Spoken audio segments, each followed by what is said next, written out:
हाय, मैं हूं अनुराधा पौडवाल और आप सुन रहे हैं रेडियो मनपसंद तड़का लगा के। दिल है कि मानता नहीं, ये बेकरारी क्यों हो रही है, ये जानता ही नहीं। ओ दिल है कि मानता नहीं,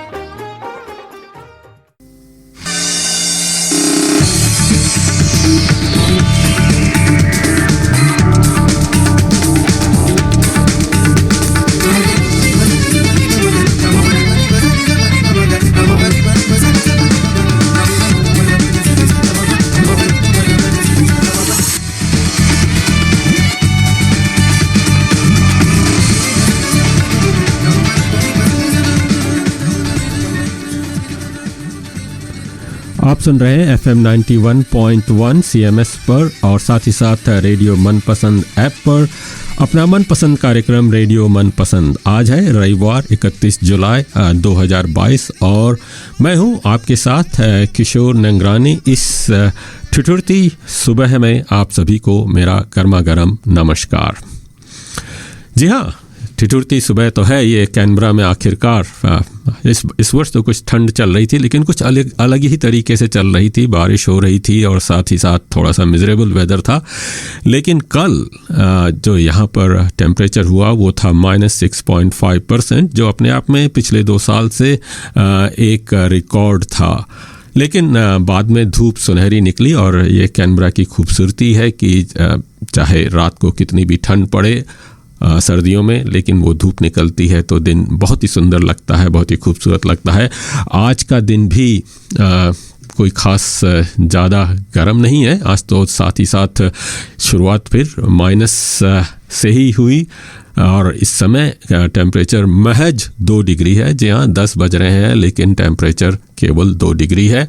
तो इस ठिठुरती सुबह में और थोड़ा सा आज भी तक तो धूप, सूर्य देवता के भी दर्शन नहीं हुए हैं। लगता है कि कुछ सर्दी वाला दिन रहेगा। और आप ये सोचते हैं कि इस मौसम वाले शहर में लोग क्यों आते हैं, क्यों रहते हैं। लेकिन आपको जानकर आश्चर्य होगा कि कैनबरा में 23% की ग्रोथ हुई है पॉपुलेशन में पिछले वर्ष, जो कि अपने आप में सारे यहाँ जो ऑस्ट्रेलिया के कैपिटल सिटीज़ में है वो सबसे ज़्यादा है। यूँ तो गोल्ड कोस्ट, जो हालांकि अपने आप में एक कैपिटल सिटी नहीं है, उसकी सबसे ज़्यादा ग्रोथ हुई है।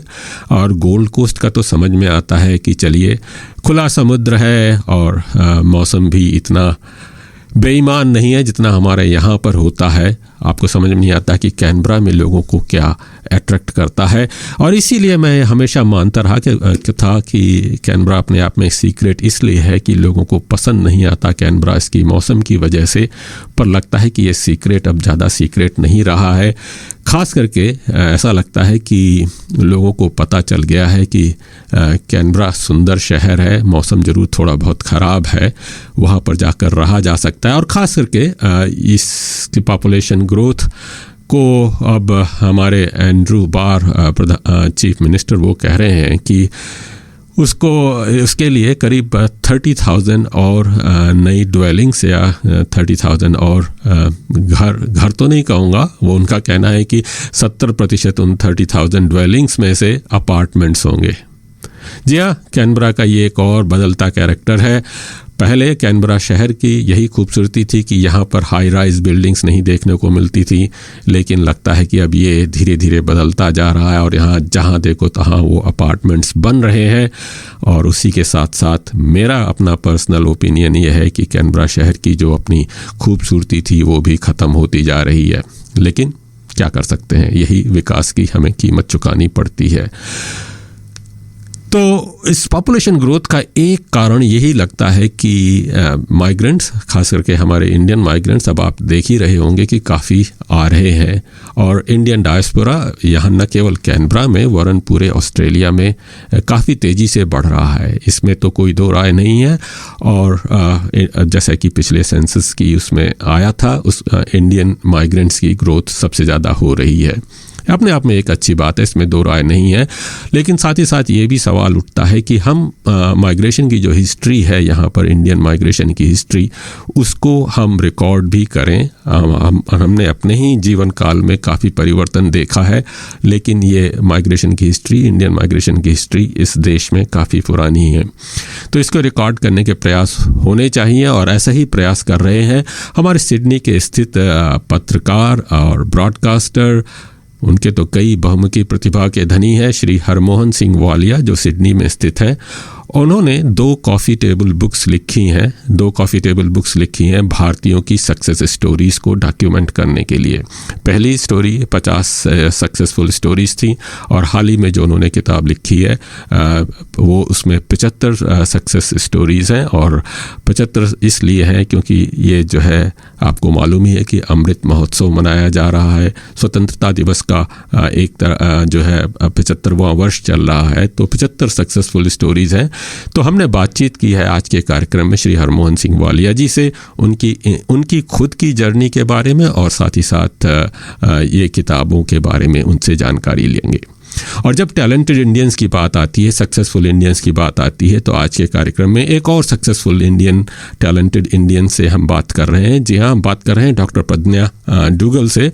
डॉक्टर प्रज्ञा अपने आप में वो भी बहुमुखी प्रतिभा की धनी है, डॉक्टर हैं पेशे से और साथ ही साथ डांसर भी हैं और इसके अलावा मूवी भी प्रोड्यूस कर रही हैं। उनकी जो मूवी प्रोड्यूस हुई है हाल ही में, एक शॉर्ट फिल्म मासा जो एक मराठी इंडियन लैंग्वेज की फिल्म है, मासा यानी फिश, उसको Australian academy of cinema and television arts awards के लिए उसमें सम्मिलित किया गया है इस बार। और यह अपने आप में एक ऐतिहासिक कदम है क्योंकि पहली बार एक इंडियन लैंग्वेज की फ़िल्म ऑस्ट्रेलियन सिनेमा अवार्ड्स के लिए कंसिडर की जा रही है, उस मैदान में है। तो डॉक्टर प्रज्ञा डुगल से भी बातचीत करेंगे, न केवल ये फिल्म ऑस्ट्रेलियन अवार्ड्स के लिए भी और अन्य अवार्ड्स के लिए भी उसमें कंसिडर की जा रही है। तो उनसे भी बातचीत की है उनकी इस मूवी मेकिंग जर्नी के बारे में। और जब टैलेंटेड इंडियंस की बात होती है तो टैलेंटेड इंडियंस की जब बात होती है तो उसमें यह भी ध्यान रखना है कि आजकल जो है काफ़ी बातचीत हो रही है, वो हो रही है बातचीत ऋषि सुनाक जो कि ब्रिटेन में पहले भारतीय प्रधानमंत्री बनकर शायद एक इतिहास रचेंगे। तो ऋषि सुनाक के उनकी हम सुनेंगे कि ऋषि सुनाक किस तरह से इस मुकाम पर पहुँचे, उनकी क्या कहानी है, उसके बारे में हम बातचीत करेंगे। तो कार्यक्रम में बहुत कुछ है, लेकिन एक समस्या आजकल हमें काफ़ी परेशान कर रही है, वो है महंगाई मार रही है। जी हाँ, महंगाई बहुत बुरी तरह से मार रही है, चारों ओर से मार पड़ रही है। पेट्रोल लेने जाइए तो वहाँ पर उसकी कीमतें आसमान को छू रही हैं। बिजली का बिल खोलने की हिम्मत नहीं होती, गैस का बिल खोलने की हिम्मत नहीं होती, ग्रॉसरी में शॉपिंग करने जाओ तो लगता है कि जेब में पैसे ही नहीं है। तो ये सब हो रहा है, क्यों हो रहा है इस पर भी हम एक नज़र डालेंगे। तो बहुत कुछ है आपको साथ बातचीत करने के लिए। अगर आप हमसे जुड़ना चाहते हैं तो हमेशा की तरह आप हमें फ़ोन कर सकते हैं 62874348 पर स्टूडियो पर, या मुझे टेक्स्ट कर सकते हैं 0414527962 पर, 0414527962 पर, 62874348। जी हाँ, आज तारीख है रविवार 31 जुलाई, और 31 जुलाई जहाँ तक संगीत की दुनिया में एक ऐसा दिन है जो हमेशा याद किया जाता है। आज है मोहम्मद रफ़ी की पुण्यतिथि। मोहम्मद रफ़ी ने जो भारतीय संगीत में योगदान दिया वो अपने आप में अभूतपूर्व है, इसमें तो कोई दो राय नहीं है। और उनके गीत संगीत आज भी बरसों बाद भी वो याद किए जाते हैं, लोग बड़े दिल से सुनते हैं। तो आज उनको भी हम श्रद्धांजलि देंगे आज के कार्यक्रम में उनके कुछ चुने हुए गीतों के साथ। मोहम्मद रफ़ी साहब के जो गीत हैं, तरह तरह के गीत हैं, रोमांटिक गीत हों चाहे दर्द भरे गीत हों, यहाँ तक कि उन्होंने भजन भी बड़ी श्रद्धा के साथ, बहुत ही प्रेम के साथ गाए हैं। और उनके गाने जो भजन हैं वो दिल को छू जाते हैं। उनमें उतनी ही श्रद्धा है जितनी किसी और, चाहे मैं जो कहना चाह रहा हूँ कि उनमें ये नहीं था कि हिंदू हैं या मुसलमान हैं। और आज के युग में, जब धर्मांधता के इस युग में, जब हम हर चीज़ को एक ही लेंस से देखते हैं, मोहम्मद रफ़ी एक ऐसी मिसाल हैं जो इस में अलग तरह से खड़े रहते हैं। उनके गीतों में जो श्रद्धा झलकती है, रहीम और रस खान की याद आती है। आइए तो आज की शुरुआत एक ऐसे ही उनके इस गीत से करते हैं जो भजन एक है जो गांधी जी का भी प्रिय भजन था। आइए सुनते हैं वो भजन उन्हीं की आवाज में। ये है ईश्वर अल्लाह तेरो नाम। जी हाँ, आप समझ ही गए होंगे किस भजन की बात हो रही है।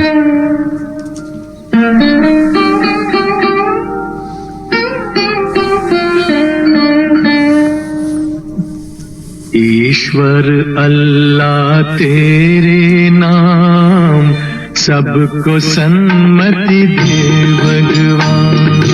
ईश्वर अल्लाह तेरे नाम, सबको सन्मति दे भगवान। सबको सन्मति दे भगवान, सारा जग तेरी संतान। सबको सन्मति दे भगवान, सारा जग तेरी संतान। सारा जग तेरी संतान।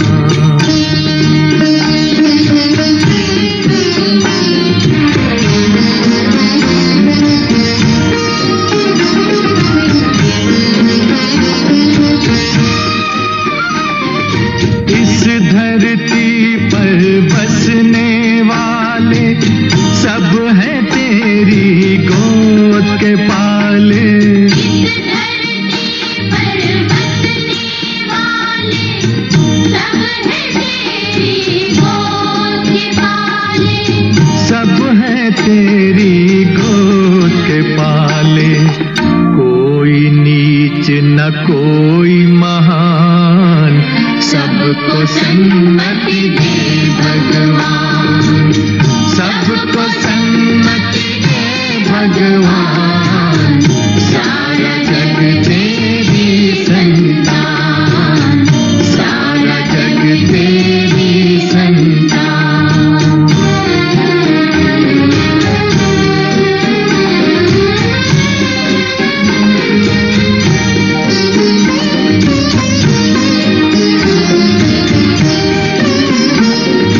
जातों नस्लों के बंटवारे, झूठ कहाए तेरे द्वारे। जातों नस्लों के बंटवारे, झूठ कहाए तेरे द्वारे। झूठ कहाए तेरे द्वारे। तेरे लिए सब एक समान, सबको सन्मति दे भगवान। सबको सन्मति दे भगवान, सारा जग तेरी संतान। सारा जग तेरी संतान।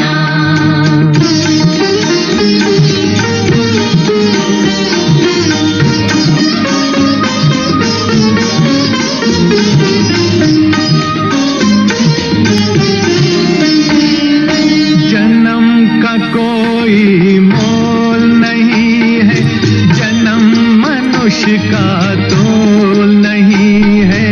जन्म का कोई मोल नहीं है, जन्म मनुष्य का तोल नहीं है। जन्म मनुष्य का तोल नहीं है। करम से है सबकी पहचान, सबको सन्मति दे भगवान।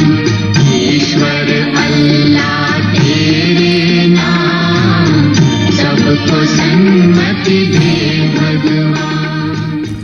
जी हाँ, जन्म मनुष्य का तोल नहीं है, कर्म ही सबकी पहचान। क्या खूबसूरत संदेश है इस गीत में। ये गीत था फिल्म नया रास्ता का और गाया अपने मोहम्मद रफ़ी ने था।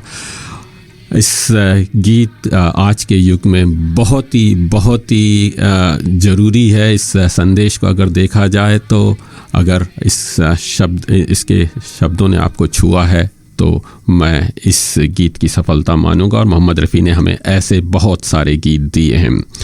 फिल्में हमारे जीवन का अभिन्न अंग हैं, इसमें तो कोई दो राय नहीं है। और यहाँ पर जब हम होते हैं तो शायद भारतीय फिल्मों के साथ हम भारत के साथ जुड़ते हैं, लेकिन यहाँ पर भारत की फ़िल्म प्रोड्यूस करना और यहाँ के सिनेमा में भारतीय फ़िल्मों को रिकॉग्निशन मिलना वो अपने आप में एक अलग बात है। आज हम एक ऐसे ही फ़िल्म की बात करने वाले हैं, मासा फिश, जो कि ऑस्ट्रेलियन सिनेमा अवार्ड्स के लिए कंसिडर की जा रही है इस वर्ष। और इस फिल्म को प्रोड्यूस किया है ऑस्ट्रेलिया की ही एक प्रतिभाशाली महिला डॉक्टर प्रज्ञा डुगल ने। हमने उनसे बातचीत की उनके इस मूवी के बारे में। आइए सुनते हैं इस बातचीत का ये पहला अंश।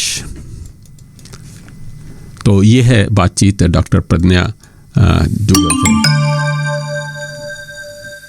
आप सुन रहे हैं रेडियो मनपसंद FM 91.1 पर, और हमारे साथ आज जुड़े हैं, जैसे कि आज के कार्यक्रम में हम टैलेंटेड इंडियंस की बात कर रहे हैं, तो एक टैलेंटेड इंडियन फिल्म प्रोड्यूसर, जो ऑस्ट्रेलियन इंडियन हम ये कहेंगे, वो हमारे साथ जुड़ी हैं। उनका नाम है प्रज्ञा Duggal. Welcome Pragya. Hi Kishore, thank you. Masa has been entered in the short film category of Australian Academy of Cinema and Television Arts Awards. Maybe we can call it Oscars of Australia. This is the first time when an Indian language film is being considered in these awards. So it's still a long way to go, but it's a very remarkable step. Congratulations on that. Thank you. So before we talk about Masa, we would like to know about yourself, your journey to the producing movies. Yes, so actually by profession I'm a doctor. So I'm a specialist, I'm a radiologist. I'm born and grown up in Australia. So I was born and raised here in the 1970s and 80s. Grew up in a small beach town in Australia. So I had a very Australian sort of upbringing, but a very Indian upbringing at home. So I came to Sydney sort of for about end of high school and early university, and went to medical school here. And I always had a fascination with my Indian background and my Indian culture. And so as soon as I came to Sydney, I was fascinated with Indian films. I used to watch all videotape movie and dances, and I wanted to learn Indian dancing. So as soon as we our Indian culture and the beauty of it and the depth of it, and it's such an ancient tradition and ancient culture, and then I was that was my passion. So yes, by profession I was a doctor, but everyone said by passion I was a dancer as well.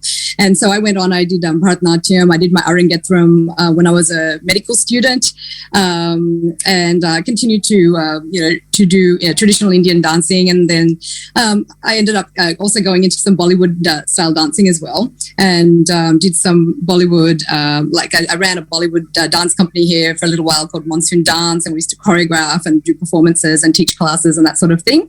And then film was always a natural love as well. I think I'm just, medicine is my profession and a big part of my life, but I have a very strong creative side and a love of the performing arts as well. And so then an opportunity arose to produce a film, a Bollywood style film. At the time when in 2015 I was lucky enough to win an award at the IABCA Awards, which is the Indian Australian Business and Community Awards for Professional of the Year. And when I got up on the stage to accept in my acceptance speech, I paid tribute to my father and my father's generation of immigrants from India who came here with nothing and established a life here for us, so that their children, my generation, and all the future generations could have a better life.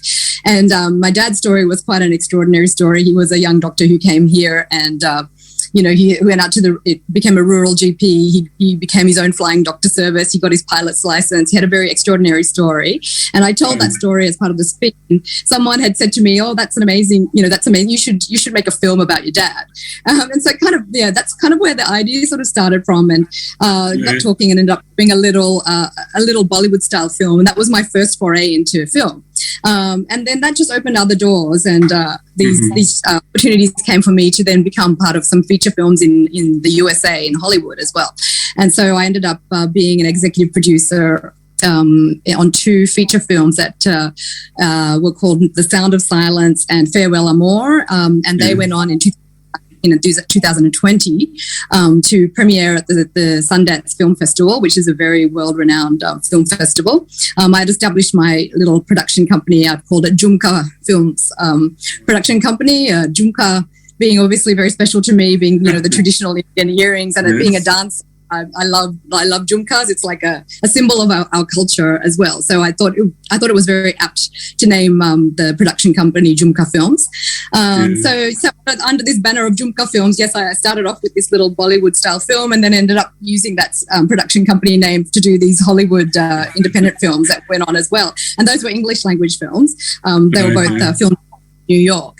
And then this opportunity came up to do this film Masa, short film Masa. And this film is, a very special little film, actually, like very special, of particular significance to me for a number of reasons. First is that the directorial debut of Phulwa Kamkar.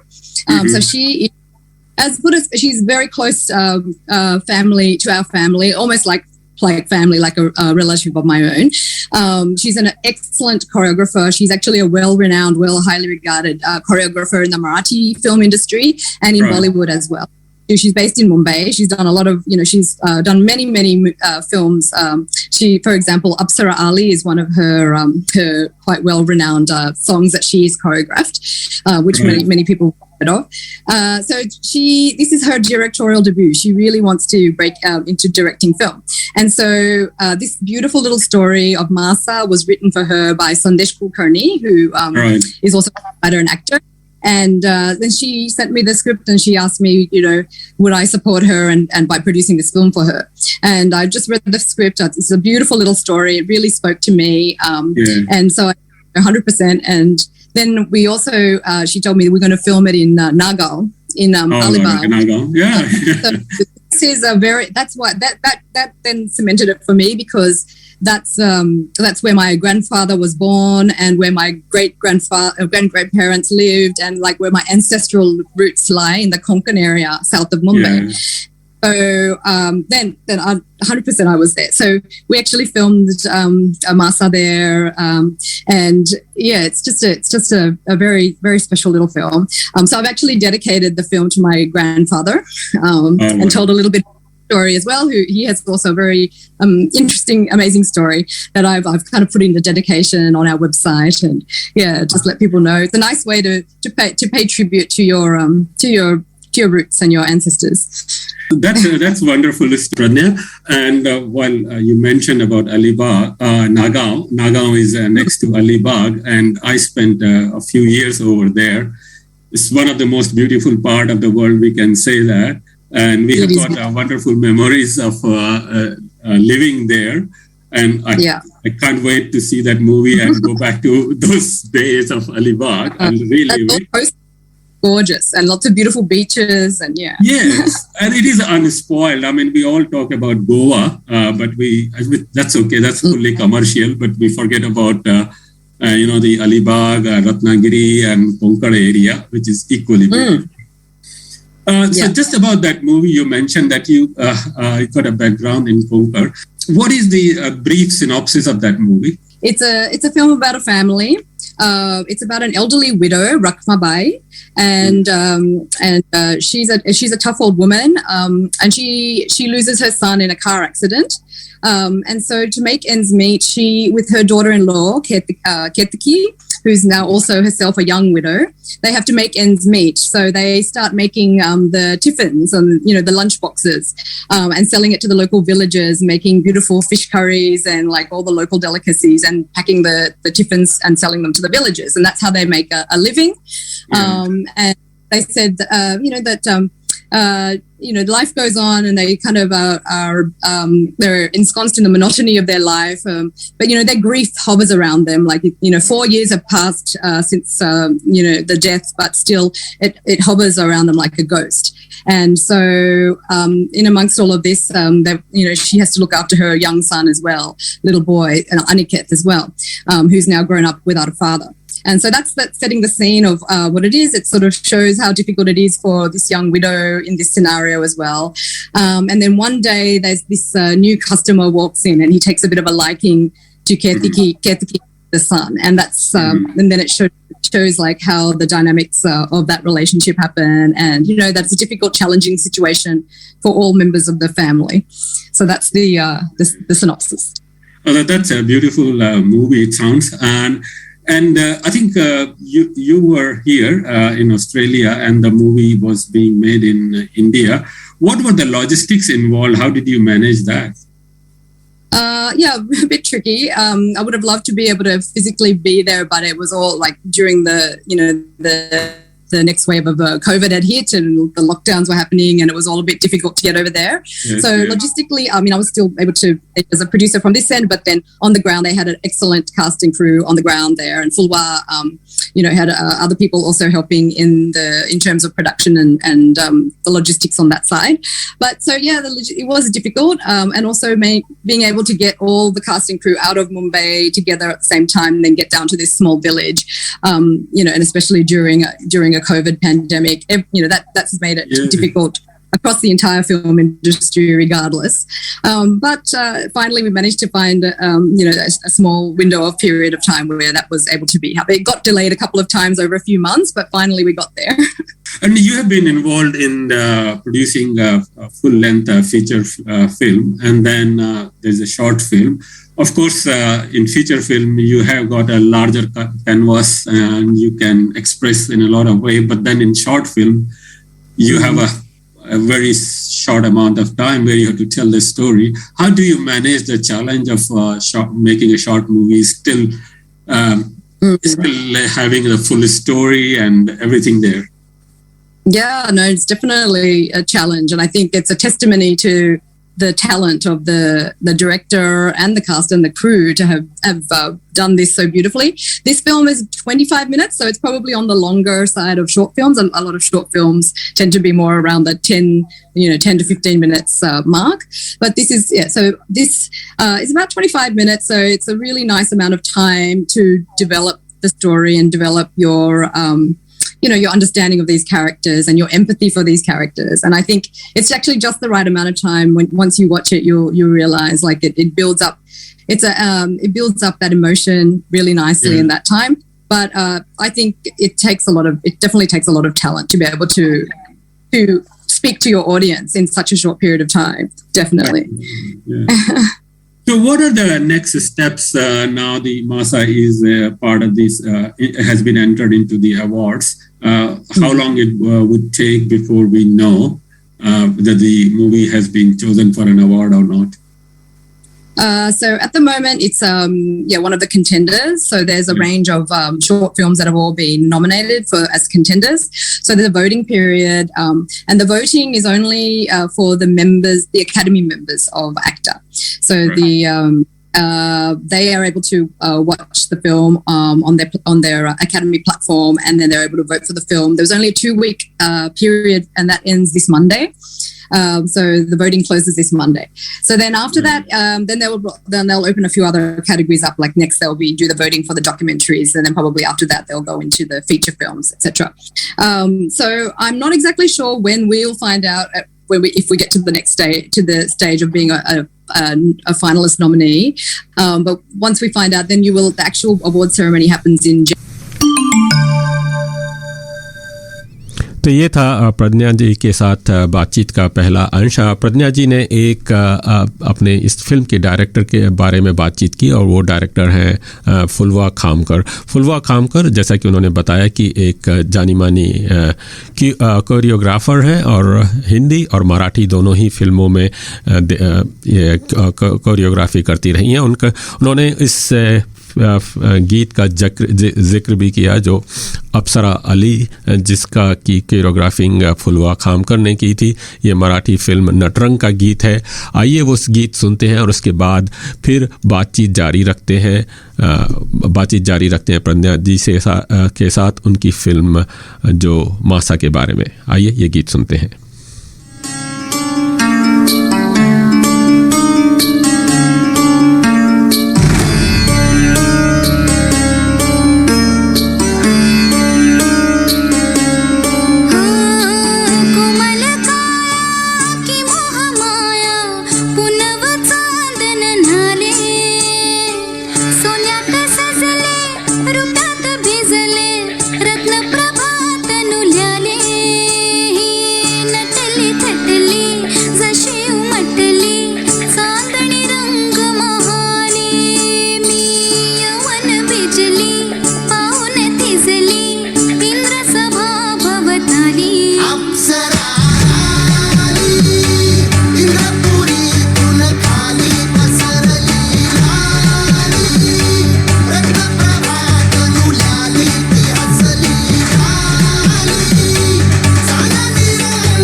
अप्सरा आली, जी हाँ, ये खूबसूरत गीत था film Natarang से, जो कि एक मराठी गीत था और मराठी फिल्म थी, और इसको कोरियोग्राफ किया था फुलवा खामकर ने, जो कि डायरेक्टर हैं फिल्म मासा, जिसके बारे में हम बातचीत कर रहे हैं।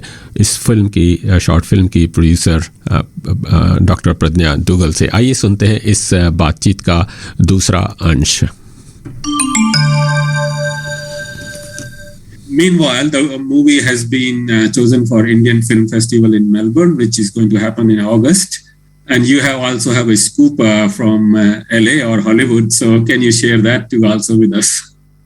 Yes, very excited this morning. Just found out. So Masa is also going to Hollywood. So we've just wonderful. So Masa has been selected for the Hollywood International Diversity Film Festival, and that's also happening in 2 weeks' time. So exactly around the same time as the Indian Film Festival of Melbourne, and it's going to be screening in a theatre in Hollywood in Los Angeles. So yeah, you mentioned about the screening. How can we see the movie on the screen? So that's why I'm working so hard to do all these things to get the film out there. So as a producer, it's wonderful to be able to create a film. It's a real privilege to immortalize a story on the screen. But then that's only part of the process. Is now the next process is to get the next step is to be able to get the world to be able to see it. And when you've got such a beautiful film like Masa, it takes a lot of energy and time and effort. But you really want, as a producer, you want to be able to show the world this film.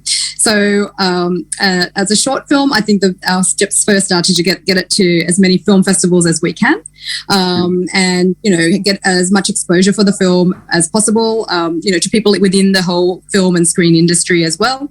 And then after that, we'll try and get some sort of distribution deal so that it's then available to the general public, across other publicly available platforms. So ideally, we want to be able to try and get it onto some kind of VOD or video on demand or online screening platform, such as the big ones that everyone knows are like Netflix and Amazon and Stan. But there's lots of other platforms as well that are available.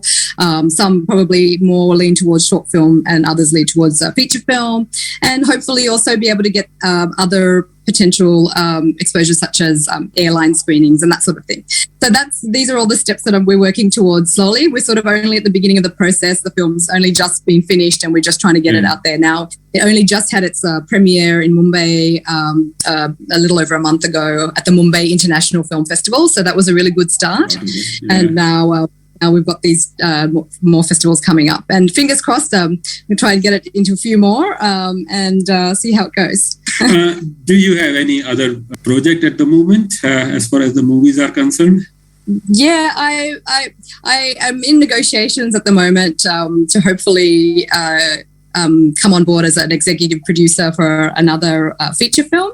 And this time I really want to do one on home soil in Australia. So I'm looking at a film that really showcases a lot of the multicultural diversity of Australia, which is one of the beautiful things about this country.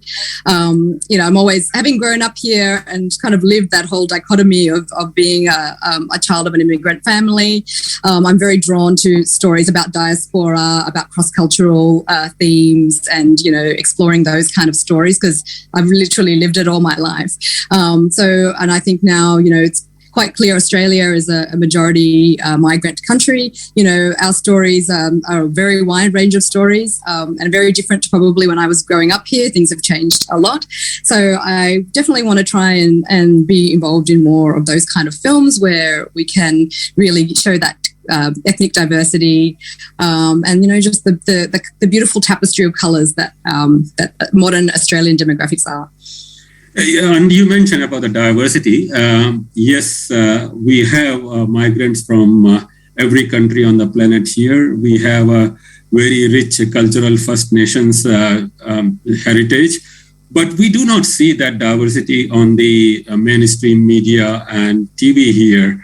And is it going to change or not? Yes, well, I think hopefully with time it's going to slowly change, and it has already changed a lot since I was growing up here. What I've seen here growing up is very much a white Australia representation on the screen. So even now when I see an Asian face or a South Asian face, it's always like, it takes you by. It's a pleasant surprise. But it shouldn't be a surprise. It should kind of be what we should be seeing as a norm. So I think now, I think everyone's become a lot more aware of this. I think there's a lot more initiatives now to try and increase diversity just, across the board, through government initiatives, and all of the big organizations are all getting behind trying to improve the diversity. So yes, there's definitely a lot more momentum to try and do that. So now is actually a really good time to try and get behind that momentum and get involved and be able to do that. So I think, I think hopefully definitely is going to improve. And we've got a lot of, really good public figures out there who have big voices and are able to advocate, for our various cultures. And I think, as long as we have that and we can get behind them and support them, then, it will gradually change. I think the Australian film industry itself also struggles, though, in terms of just trying to compete with all the overseas content. So when you talk to a lot of the local Australian producers and filmmakers and TV executives, you know, the big struggle they have and the big challenge is to try and get more Australian content across the board anyway on our screens. We've got so much content always coming from Hollywood and from the USA, and we get a lot of content from the UK as well. So it's hard, you know, to be able to compete with that is hard. But so I think, you know, there's a few challenges to overcome. Maybe but you know, but I think it is gradually changing. Yeah, maybe that gives an opportunity if you bring a different stories of the migrants and maybe First Nations. It might bring out a niche kind of Australian, movies. Maybe that's what I'm thinking. But anyway. Oh, well, I was even reluctant. I wasn't even sure putting Masa up for actors, whether it would even be accepted as a contender, being a foreign language film. But I was quite. It is my understanding is it is actually the first Indian language film in that short film category to be a contender for that award. But I was very pleasantly surprised amongst some, and there's some, you know, really interesting films that it's up against. There were a handful of other ones that were foreign language with English subtitles as well. So, you know, I'm pretty sure even 10 years ago that would never have been the case. And so I think it is gradually changing. Yeah. Now, finally, you are a doctor by profession and dance is your passion, and looks like that movie production is your alternative career. How do you manage? All of these are quite demanding also. How do you manage all these demanding profession and passions?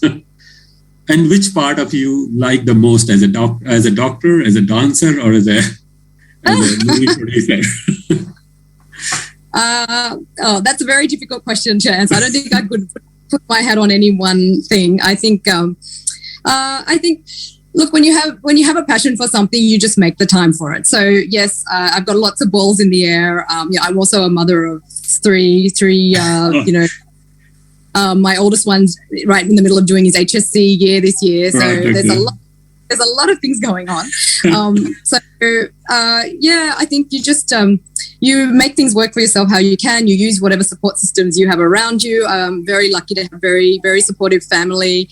My husband, he's also a doctor as well, and he's also we support each other in our endeavors. He's also a producer on the film with me. We've kind of started Jumka Films together, and I think it's nice to be able to share other sides of your personality, other facets of your interests and your passions with your family and your friends, and I think when they can see how strongly I feel about all these things and how much time and effort I put into it, they get behind me, and then they help to support us as well with all those things. And the other day I sat my 3 boys down and I showed them Masa, and it was like a really proud moment for me, because I just thought, how cool is it that I can show my kids, hey kids, look at this movie. This is a movie that's been produced by your mother. But not only that, this film has been produced by your mother and is set in the village where your great grandparents came from.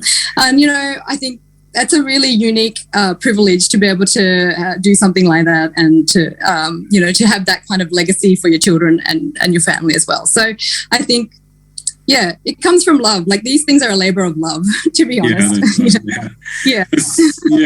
That's wonderful. I think you just mentioned about Port Macquarie. You were born, and an early part of your life you spent there. And did you see any similarities between Port Macquarie and Konkan region? Well, both have beautiful beaches. I think maybe the similarity might end there, though. They're very such different cultures. They grew up in very Aussie beach surf culture there, and we were the only Indian in the town. So, as a lot of kids of migrant families growing up, especially back then where we were definitely the minority, you kind of live a bit of a double life. You go to school and try to blend in with the Australian kids, and then you go home, and then you have your Indian culture at home and traditions. But I was very lucky that I had that at home, and that my grandparents they used to come and visit us regularly from India, so they would spend a lot of time with us. And so in that time, I would speak with them, so I got the basics of the Marathi language and a lot of our cultural traditions. We used to always follow a lot of our customs, do our artis and pujas for all the various festivals. So I think I was very lucky, and I think that's what really is why I have such a deep-seated love of and appreciation of the culture, is because my family has really instilled that in me. It's been wonderful talking to you, Pradnya, and thank you very much for your time, and our best wishes for the success of Masa movie in various awards. Also, for best wishes for your next projects also. Thank you. Thank you so much. Appreciate it. तो ये बातचीत थी doctor प्रज्ञा के साथ उनकी film मासा जो उन्होंने प्रोड्यूस की है। आइए अब सुनते हैं मोहम्मद रफ़ी का एक और गीत। जी हाँ, मोहम्मद रफ़ी का गीत ये है फिल्म शंकर हुसैन से। शंकर हुसैन का और गीत लिखा है कमाल अमरोही ने। जब मोहम्मद रफ़ी जी से पूछा गया कि उनके 5 कौन से फेवरेट गीत हैं, उनमें से ये एक गीत था। मेरा भी फेवरेट गीत है और मुझे विश्वास है कि आपको भी पसंद आएगा। आइए सुनते हैं गीत। बहुत खूबसूरत मगर सांवले से बहुत खूबसूरत, मुझे अपने ख्वाबों के बाहों में पाकर कभी नींद में मुस्कुराती तो होगी, उसी नींद में कसमसा कर सराहने से तकिए गिराती तो होगी। कहीं एक मासूम नाजुक सी लड़की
ज़बां से कभी उफ निकलती तो होगी,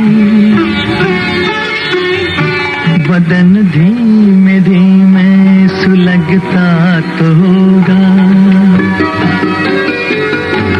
कहीं के कहीं पाँव पड़ते तो होंगे ज़मीं पर, दुपट्टा लटकता तो होगा। कभी सुबह को शाम कहती तो होगी, कभी रात तो दिन बताती तो होगी। कहीं एक मासूम नाजुक सी लड़की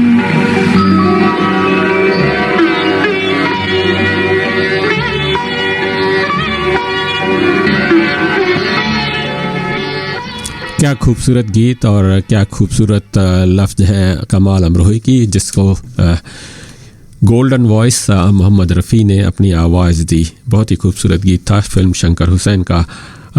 आप सुन रहे हैं रेडियो मनपसंद FM 91.1 पर और साथ ही साथ सुन रहे हैं रेडियो मनपसंद ऐप पर। आशा है आपको प्रोग्राम पसंद आ रहा होगा। अगर आप प्रोग्राम के बारे में कुछ कहना चाहते हैं तो आपका हमेशा की तरह स्वागत है। आप हमें फ़ोन कर सकते हैं 62874348 पर या फिर हमें टेक्स्ट भेज सकते हैं 0414527962 पर 0414527962 पर। मैं हूं आपके साथ किशोर नंगरानी। आइए अब बात करते हैं एक और टैलेंटेड इंडियन की जो ब्रिटेन में हंगामा मचा रहे हैं। जी हाँ, बात कर रहा हूँ मैं ऋषि सुनाक की। आइए सुनते हैं ऋषि सुनाक की कहानी और देखते हैं कि वो एक इतिहास रचेंगे ब्रिटेन में कि नहीं। सुने उनके बारे में एक बातचीत, एक feature.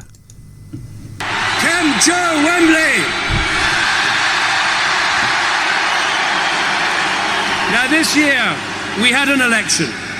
It wasn't quite on the scale of the one India had last year. But the British public did something momentous. They elected more members of parliament of Indian origin than there have ever been before.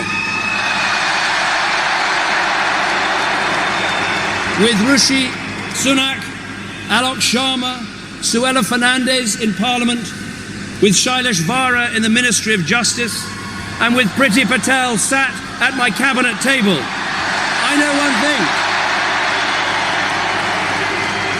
It won't be long till there is a British Indian Prime Minister in Downing Street.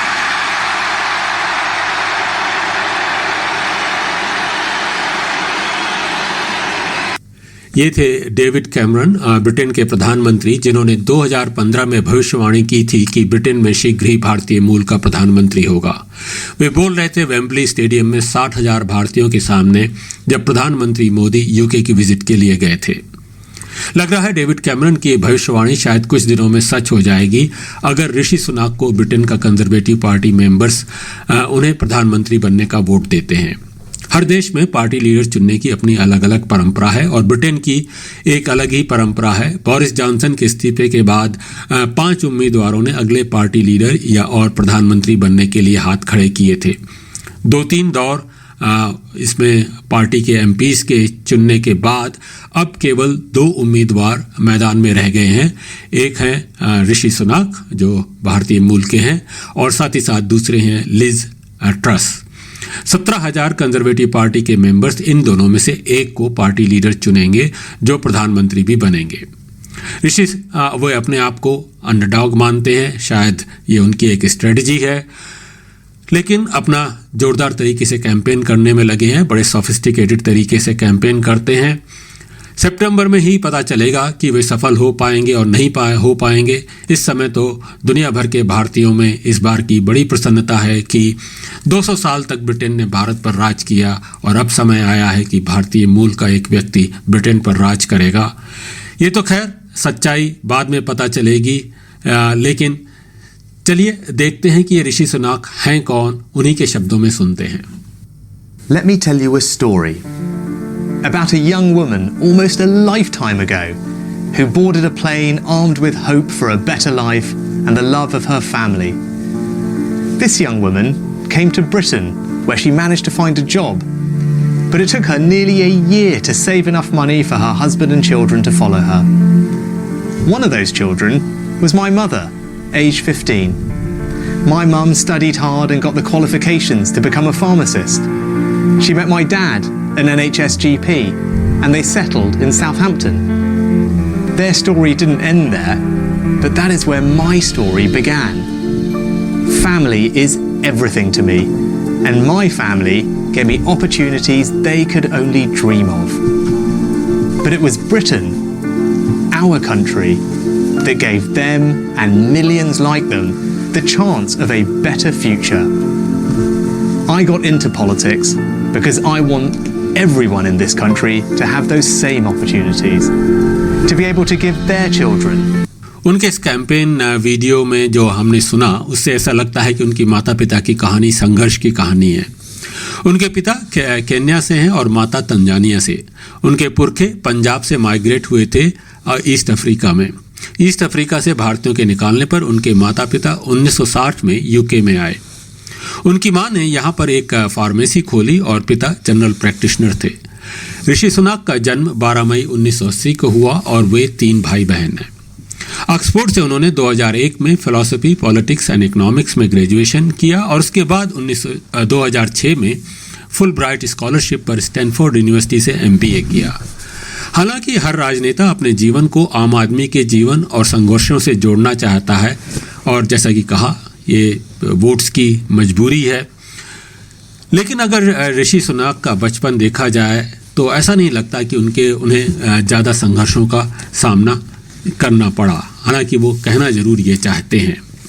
ये संघर्ष के बारे में जो बात की है और ये सच्चाई, उनके BBC डॉक्यूमेंट्री एक आई थी middle class their rises and sprawls में उनके माता पिता और ऋषि सुनाक से इंटरव्यू हुआ था और इस इंटरव्यू के दौरान ऋषि सुनाक ने ये बोला था, I have friends who are aristocrats, I have friends who are upper class, I have friends who are working class, well not working class। तो जब उनको ये कहते हुए बड़ी लग रहा था कि झिझक हो रही थी कि उनके फ्रेंड्स वर्किंग क्लास से हैं, तो ये कहना कि उनका जीवन संघर्ष में है, ऐसा कहना मुश्किल ही लगता है। खैर, पढ़ाई लिखाई के बाद उनका करियर काफ़ी जोरदार इन्वेस्टमेंट बैंकर की तरह रहा। जानी मानी इन्वेस्टमेंट बैंकिंग फर्म गोल्डमैन सैक्स में उनका करियर की शुरुआत हुई और उसके बाद वे हेज फंड फर्म्स में पार्टनर रहे। इन्वेस्टमेंट बैंकर का प्रोफेशन जो है हाईली पेड होता है, इसमें तो कोई दो राय नहीं है। और देखा जाए तो इस मामले में उनके जीवन में भी इस तरह का कोई खास संघर्ष नहीं रहा। फिर ऋषि सुनाक की मुलाकात अक्षता मूर्ति से स्टैनफोर्ड यूनिवर्सिटी में हुई। अक्षता मूर्ति इन्फोसिस की फाउंडर और बिलियनर नारायण मूर्ति की बेटी हैं। अक्षता मूर्ति इन्फोसिस में 0.91% का हिस्सा रखती हैं, लेकिन 0.91% भी बहुत कुछ है क्योंकि इसकी वैल्यू करीब $900 मिलियन है। जी हाँ, आपने सही सुना, $900 मिलियन है।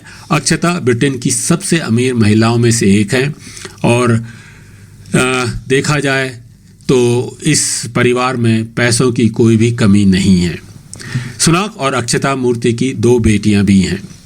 2015 में के आम चुनाव में ऋषि सुनाक राजनीति में कूद पड़े और नॉर्थ यॉर्कशायर से हाउस ऑफ कॉमन्स के लिए चुने गए। थेरेसा मे की सरकार में पार्लियामेंट अंडर सेक्रेटरी का काम करने के बाद वे बोरिस जॉनसन के बड़े भारी समर्थक बने और बोरिस जॉनसन ने उनको काफ़ी रिवॉर्ड भी किया। प्रधानमंत्री बनने के बाद ऋषि सुनाक का सितारा काफ़ी चमका। जल्द ही उन्होंने साजिद जावेद की जगह लेकर वो चांसलर ऑफ एक्सचेकर हो गए, जिसे कि एक तरह से ट्रेजरर माना जा सकता है। वो उनका पद मिला उन्हें। कोविड पैंडेमिक के दौरान उनकी लोकप्रियता काफ़ी बढ़ गई। सुनाक को अगले प्रधानमंत्री के रूप में देखे जाने लगा। हालांकि और वे काफ़ी अट्रैक्टिव भी हैं। उनकी पर्सनैलिटी को लेकर सोशल मीडिया में उनके बारे में कई मजाक और गॉसिप्स भी होने लगी। लेकिन फिर बढ़ती हुई महंगाई और उनके फैमिली के फाइनेंशियल अफेयर्स को लेकर वे विवादों में घिर गए और उनकी लोकप्रियता घटने लगी। अक्षता मूर्ति का यूके में नॉन डोमिसाइल स्टेटस था। इस स्टेटस की वजह से उन्हें यूके में करीब 20 मिलियन पाउंड टैक्स नहीं देना पड़ता था। जी हाँ, 20 मिलियन पाउंड टैक्स नहीं देना पड़ता था। इस बात को लेकर काफ़ी हंगामा हुआ तो अक्षता ने अपना डोमिसाइल्ड स्टेटस समाप्त कर यूके में टैक्स देने की घोषणा की। ऋषि सुनाक पर हिपोक्रेसी के भी आरोप लगे, जहां वह पर यूके के लोगों को टैक्स बढ़ाने से नहीं हिचकिचाते, परंतु अपना टैक्स बचाने के लिए कई सारे हथकंडे अपनाते हैं। उन्होंने अपने $1.7 बिलियन के फाइनेंशियल इंटरेस्ट भी पार्लियामेंट में डिक्लेयर नहीं किए थे। ऋषि सुनाक पार्टीगेट स्कैंडल में भी घिरे थे। वे ब्रिटिश इतिहास में एक पहले चांसलर हैं जब उन पर कोविड रेगुलेशन की वजह से पेनल्टी देनी पड़ी थी। ऋषि सुनाक के जैसा कि बताया कि काफ़ी धनी परिवार से हैं और इस बात को लेकर उनकी काफ़ी आलोचना भी होती है। इसके जवाब में ऋषि सुनाक ने हाल ही में ये कहा, There is commentary about my wife's family's wealth, and so let me just address that head on because I think it's worth doing, because I'm actually incredibly proud of what my parents-in-law built. My father-in-law came from absolutely nothing and just had a dream and a couple of £100 that my mother-in-law's savings provided him, and with that he went on to build one of the world's largest, most respected, most successful companies that, by the way, employs thousands of people here in the United Kingdom. It's an incredibly conservative story. Actually, it's a story that I'm really proud of. Okay. And as Prime Minister, I want to ensure that we can create more stories like theirs. Rishi Sunak Boris Johnson के बड़े ज़बरदस्त समर्थक थे और Boris Johnson ने उनको काफ़ी reward भी दिया था। उनके शासन में ऋषि सुनाक सफलता की ऊंचाइयों पर चढ़ते गए, लेकिन राजनीति में कोई किसी का सगा नहीं होता। पिछले कुछ समय से बोरिस जॉनसन पर काफ़ी राजनीतिक दबाव पड़ रहा था और उन पर इस्तीफे की मांग जोर पकड़ती जा रही थी। अंततः 8 जुलाई 2022 को ऋषि सुनाक ने बोरिस जॉनसन की सरकार से इस्तीफा दिया और इसके बाद शुरुआत हुआ इस्तीफों का एक दौर। बाद में बोरिस जॉनसन को भी इस दबाव में आने की वजह से इस्तीफा देना पड़ा। तो ये बात तो है कि राजनीति में कोई किसी का सगा नहीं होता और इस बात में भी दो राय नहीं है कि ऋषि एक सक्षम मंत्री रह चुके हैं, बड़े ही आर्टिकुलेट और सोफिस्टिकेटेड हैं, इसमें भी कोई दो राय नहीं है। लेकिन ये भी मानना पड़ेगा कि वे घुटे हुए राजनेता हैं, पॉलिटिशियन हैं और उनमें उनकी काफ़ी कमियां भी हैं। हम भारतीय चाहे कितना भी खुश हों कि एक भारतीय मूल का व्यक्ति ब्रिटेन का प्रधानमंत्री होगा, परंतु ऋषि सुनाक ज़रूर उनकी स्किन का रंग भारतीय ज़रूर है और वो एक तरह से हिंदू धर्म का भी पालन करते हैं। एक ऐसे रहे हैं कि जब पार्लियामेंट में शपथ ली तो भगवत गीता की शपथ ली, तो इस मामले में तो दो राय नहीं है। वो शराब भी नहीं पीते हैं, तो उनमें कुछ भारतीय मूल की परंपरा है, लेकिन ये मानना पड़ेगा कि वो ब्रिटेन के सिस्टम के प्रोडक्ट हैं। ज़रूर भारतीय मूल के हैं लेकिन पूरी तरह से ब्रिटिश हैं। तो हम ये ज़रूर खुश होते हैं कि भारतीय मूल का प्रधानमंत्री होगा, लेकिन याद ये रखना चाहिए कि वो मूलतः ब्रिटिश है। 5 सितंबर 2022 को ही पता चलेगा कि ब्रिटेन उन्हें अपना प्रधानमंत्री बनाने के लिए तैयार है, रेडी फॉर ऋषि है कि नहीं है। चलिए इंतज़ार करते हैं। फिलहाल तो वे इस चुनाव की दौड़ जीतने के लिए वादे पर वादे किए जा रहे हैं। हम तो बस यही कहना चाहेंगे, जैसा कि मोहम्मद रफ़ी के इस गीत में कहा गया है, जो वादा किया है वो भुलाना नहीं।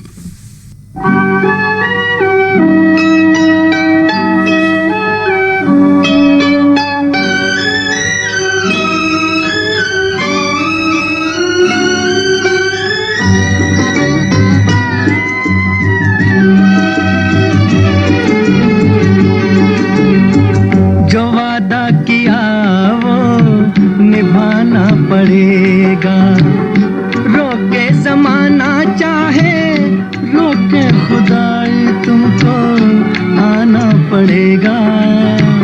जो वादा किया वो निभाना पड़ेगा।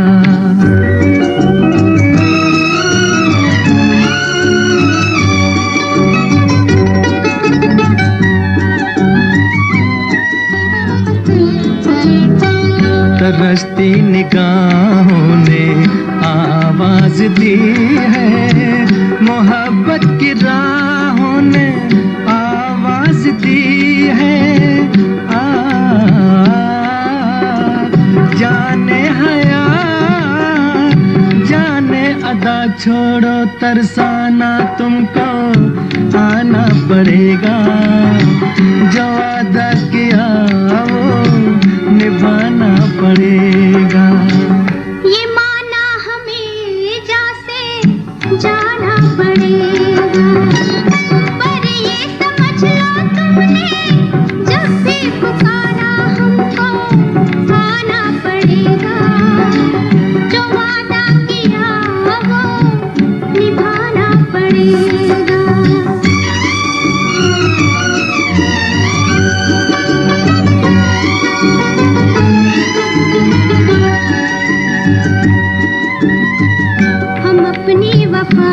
पे ना इल्जाम लेंगे, तुम्हें दिल दिया है, तुम्हें जा भी देंगे। जब इश्क का सौदा किया फिर क्या घबराना, हमको आना पड़ेगा। जो वादा किया वो निभाना पड़ेगा।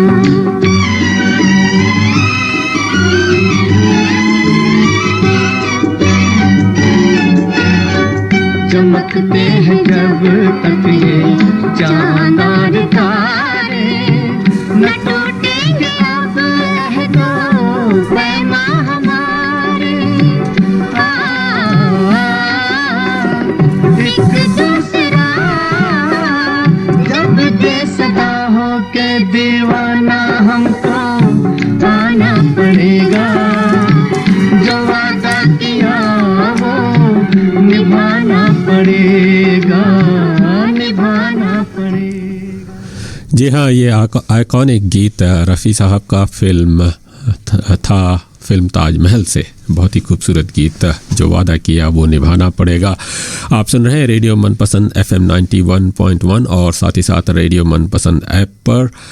आप ये कार्यक्रम अभी तो सुन ही रहे हैं। अगर किसी वजह से पूरा कार्यक्रम नहीं सुन पाए तो आज दोपहर को 3 बजे से फिर ब्रॉडकास्ट किया जाएगा। अगर आप हमसे संपर्क करना चाहते हैं तो हमेशा की तरह आप हमें मैसेज कर सकते हैं 0414527962 पर या फिर 62874348 पर हमें फ़ोन कर सकते हैं। ये गीत जो मैंने सुनाया वो हमारे अगले गेस्ट, हमारे अगले मेहमान श्री हरमोहन सिंह वालिया जी का भी फेवरेट गीत था, मोहम्मद रफ़ी का। हरमोहन सिंह जी एक पत्रकार हैं और साथ ही साथ लेखक भी है, बहुत ही बहुमुखी प्रतिभा के धनी हैं। उन्होंने हाल ही में 2 कॉफ़ी टेबल बुक्स लिखी हैं भारतीयों की सक्सेस स्टोरीज़ के बारे में। हमने उनसे बातचीत की। आइए इस बातचीत का पहला अंश सुनते हैं। हरमोहन सिंह जी के साथ बातचीत का पहला।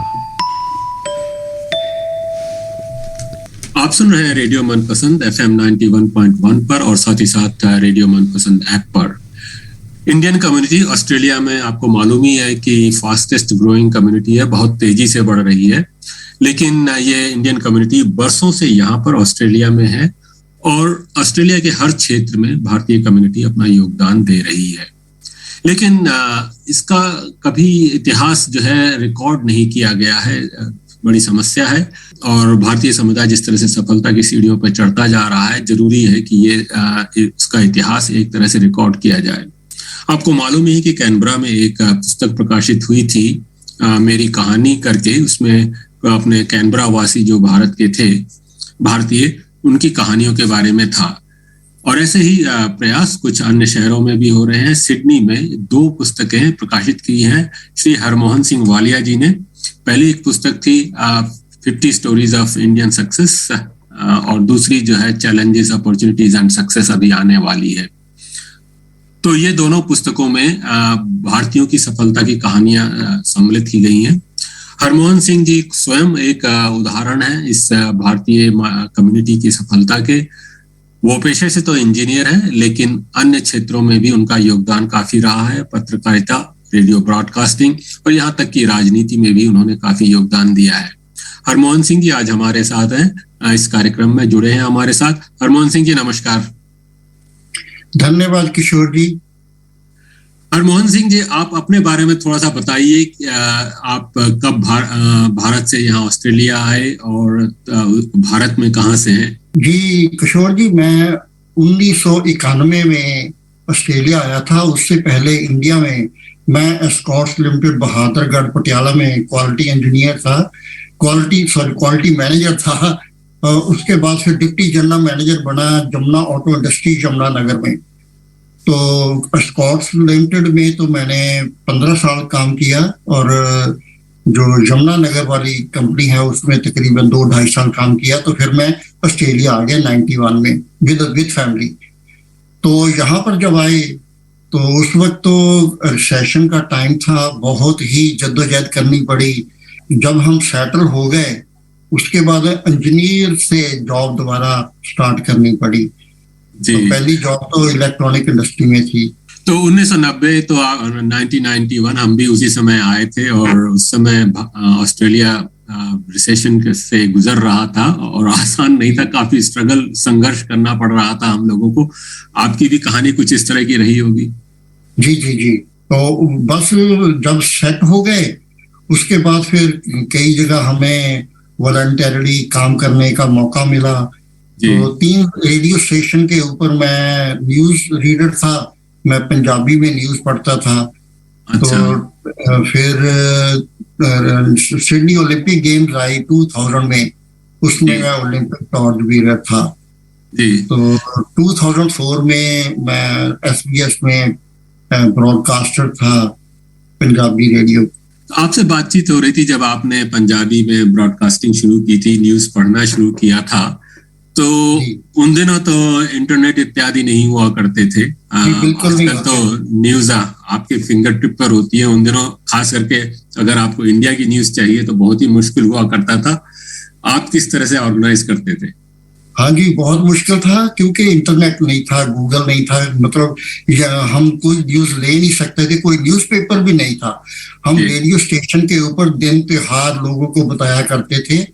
तो इसको देखते हुए जब मैं इंडिया गया तो मैं एक फैक्स मशीन यहाँ से ले गया था। अच्छा। तो वो फैक्स मशीन मैं अपने फादर को दी। मैंने उनको बोला कि जो भी पिछले हफ्ते की जो बड़ी न्यूज हैं उसको आप लिख के मुझे एक दिन पहले फैक्स कर दीजिए करिए। तो वो फैक्स कर देते थे। तो इससे लोगों को एक तो फ्रेश न्यूज मिलती थी और सभी सुनते थे। तो इससे मेरी काफी लोगों में जान पहचान हो गई। बहुत ही बढ़िया इनोवेटिव तरीके था। एक इंजीनियर का दिमाग ही ऐसा सोच सकता है। तो SBS में फिर आपने उसके बाद पंजाबी में ब्रॉडकास्टिंग शुरू करी? हाँ जी, हाँ जी। वो ये 2003-2004 में मैंने की थी। तो उस वक्त एक हफ्ता मैं सिडनी से यहाँ से प्रोग्राम देता था और एक हफ्ता मेलबर्न से प्रोग्राम रिले हुआ करता था। फिर 2004 में मुझे फेडरल इलेक्शन के लिए मुझे लेबर पार्टी ने कहा कि आप मिचल एरिया से इलेक्शन लड़ो। तो ये पहली बार था कि I am the first Indian जिसको कि ये अपॉर्चुनिटी मिली कि एक जो नॉन पार्टी है, लेबर पार्टी है, उसकी तरफ से मुझे इलेक्शन लड़ने का मौका मिला। आपको ये अपॉर्चुनिटी कैसे मिली? ये अपॉर्चुनिटी एक्चुअली मैं क्योंकि लेबर पार्टी का मेंबर था तो उन्होंने मेरी लेबर पार्टी में एक्टिविटीज देखी कि मैं काफी एक्टिव हूँ और काफी कुछ इनिशिएटिव लेता हूँ, नई नई चीजें लेके आता हूँ, नई नई बातें बताता हूँ उनको। तो काफी मेरे पास एक रेडियो से के कारण मेरे पास काफी इंफॉर्मेशन हुआ करती थी। तो इसलिए उन्होंने मुझे बोला कि ये अप्रोप्रिएट कैंडिडेट है। तो बेशक जो मुझे सीट दी गई वो विनेबल नहीं थी, पर हमने अपने इंडिया का झंडा हमने काफी ऊंचा किया। उस वक्त हमने अपनी एग्जिस्टेंस शो करने के लिए ये अपॉर्चुनिटी को अपनाया। उसके बाद फिर लोगों ने इस अपॉर्चुनिटी को काउंसिल के लिए, स्टेट के लिए, फेडरल के लिए इस्तेमाल किया, जो कि बहुत अच्छी बात है। तो अभी तक तो ऐसे है कि जो स्टेट और फेडरल है उसमें हमें कोई विनेबल सीट नहीं मिल रही, पर टाइम आएगा जब हमारे जो हिंदुस्तानी है उनको ये जो दोनों पार्टी है, लिबरल और लेबर, ये सीट देंगी। वो भी आपसे सवाल पूछना चाहूंगा। आपका राजनीति में एक्सपीरियंस रहा है और आप निश्चय ही जो ब्रिटेन में आजकल चल रहा है और बात हो रही है कि ब्रिटिश इंडियन प्राइम मिनिस्टर आने की संभावना है, पॉसिबिलिटी है, ऋषि सुनक अगर जीतते हैं तो बनते हैं। आपको लगता है कि कभी ऑस्ट्रेलिया में भी ऐसा दिन आएगा? बिल्कुल आएगा कि क्यों। हमें तो हमेशा पॉजिटिव सोचना चाहिए क्योंकि जो मल्टी कल्चरल कंट्री है। तो हम देखिए, हम जब से हमारी गिनती बढ़ी है हमने कितनी कंट्रीब्यूशन करी है ऑस्ट्रेलिया में। पहले ऐसे नहीं था, अब हमने तो आके माहौल ही चेंज कर दिया। तो काफी कुछ मतलब देखिए, डॉक्टर्स, इंजीनियर, साइंटिस्ट, टीचर्स, हर क्षेत्र में बिजनेसमैन हैं हमारे। और अब तो आर्टिस्ट इतने आ रहे हैं, फिल्म मेकर आ रहे हैं, एक्टर हैं। तो ये हर फील्ड में हम तरक्की कर रहे हैं। अब आप राजनीति की तो बात हुई, फिलहाल आप राजनीति से नहीं जुड़े हुए हैं? नहीं, मैं एक मेंबर हूँ पर मैं एक्टिव मेंबर नहीं हुआ। अब आपको जो है सिडनी ओलंपिक्स की आपने बात करी, उसमें भी आपको मौका मिला टॉर्च के साथ रन करने का, वो मौका कैसे मिला आपको? वो ऐसे था कि जब सिडनी ओलंपिक गेम्स के लिए ये जो दौड़ थी टॉर्च बीरर की, ये काफी लंबी थी, तो इनके पास ओलंपिक कमेटी के पास इतने ओलंपियन नहीं थे कि वो सभी रास्तों को जो है सफर का कवर कर सके। तो उन्होंने फिर कुछ नुमाइंदे कम्युनिटी से लिए गए जो कि नोन थे, जो कि कम्युनिटी में कुछ कंट्रीब्यूट कर रहे थे उस वक्त। तो उसमें मैं लकी हूँ कि मुझे ये लाइफ टाइम एक्सपीरियंस मुझे करने का मौका मिला। तो ये तो एक लाइफ टाइम अपॉर्चुनिटी है जो कि मुझे मिली, दोबारा कहाँ मिलेगी। तो वो जो तजर्बा था वो एक मैं बयान नहीं कर सकता शब्दों में। तो वो अभी भी आपने टॉर्च संभाल के रखी हुई है? हाँ, अभी भी, क्योंकि हमें अपॉर्चुनिटी थी कि हम उसको खरीद लें, तो मैंने उस वक्त उसको खरीद लिया था। तो वो मेरे ड्राइंग रूम में वो सजा के रखी हुई है। जी, तो फिलहाल आप पत्रकारिता से भी जुड़े हुए हैं, आप देसी ऑस्ट्रेलिया के भी एडिटर हैं, उसके बारे में बताइए। देसी ऑस्ट्रेलिया न्यू साउथ वेल का एडिटर हूँ और मैं जगह जगह पर जाता हूँ, वहां से फोटोग्राफ्स वगैरह, ये मेरा पैशन भी है फोटोग्राफी का, तो मैं फोटोग्राफ्स लेता हूँ। तो जो भी कुछ खास इवेंट्स होते हैं उनके बारे में आर्टिकल बना के तो देसी ऑस्ट्रेलिया में वो छपा जाता है। तो ये बातचीत थी हरमोहन सिंह जी के साथ। उसका पहला अंश आपने सुना, दूसरे अंश में हम आपको सुनाएंगे उनकी बुक्स के बारे में जो बातचीत हुई है। आइए सुनते हैं उनकी पसंद का एक मोहम्मद रफ़ी का गीत फिल्म तेरे घर के सामने से, जो एक मोहम्मद रफ़ी का ये गीत है और बहुत ही खूबसूरत गीत है, दिल का भंवर करे पुकार। भंवर करे पुकार, प्यार का राग सुनो, प्यार का राग सुनो रे।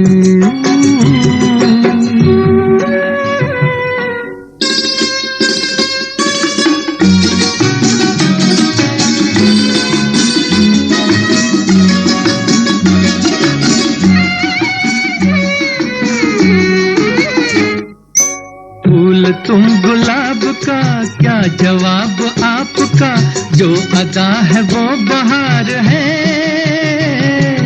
आज दिल की बेकली आ गई जुबान पर, बात ये है तुमसे प्यार है। दिल तुम्हीं को दिया रे, प्यार का राग सुनो रे। दिल का भंवर करे पुकार, प्यार का राग सुनो, प्यार का राग सुनो रे।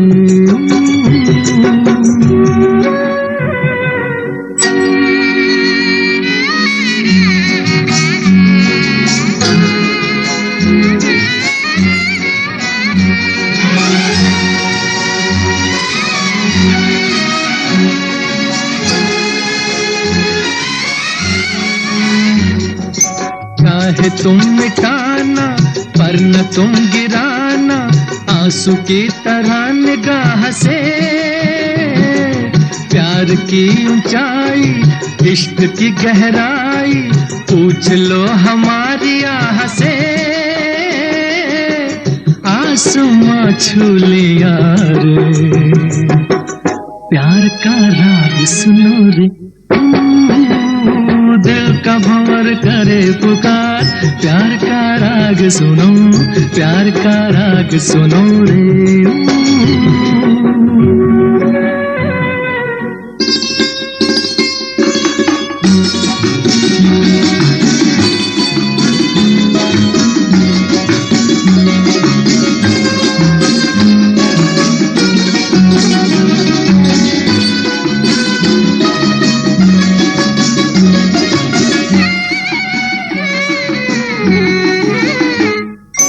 इस हसीन उतार पे हम न बैठे हार के, साया बन के साथ हम चले। आज मेरे संग तू, गूंजे दिल की आरज़ू, तुझसे मेरी आंख जब मिले। जाने क्या कर दिया रे, प्यार का राग सुनो रे, दिल का भंवर करे पुकार, प्यार का राग सुनो, प्यार का राग सुनो रे।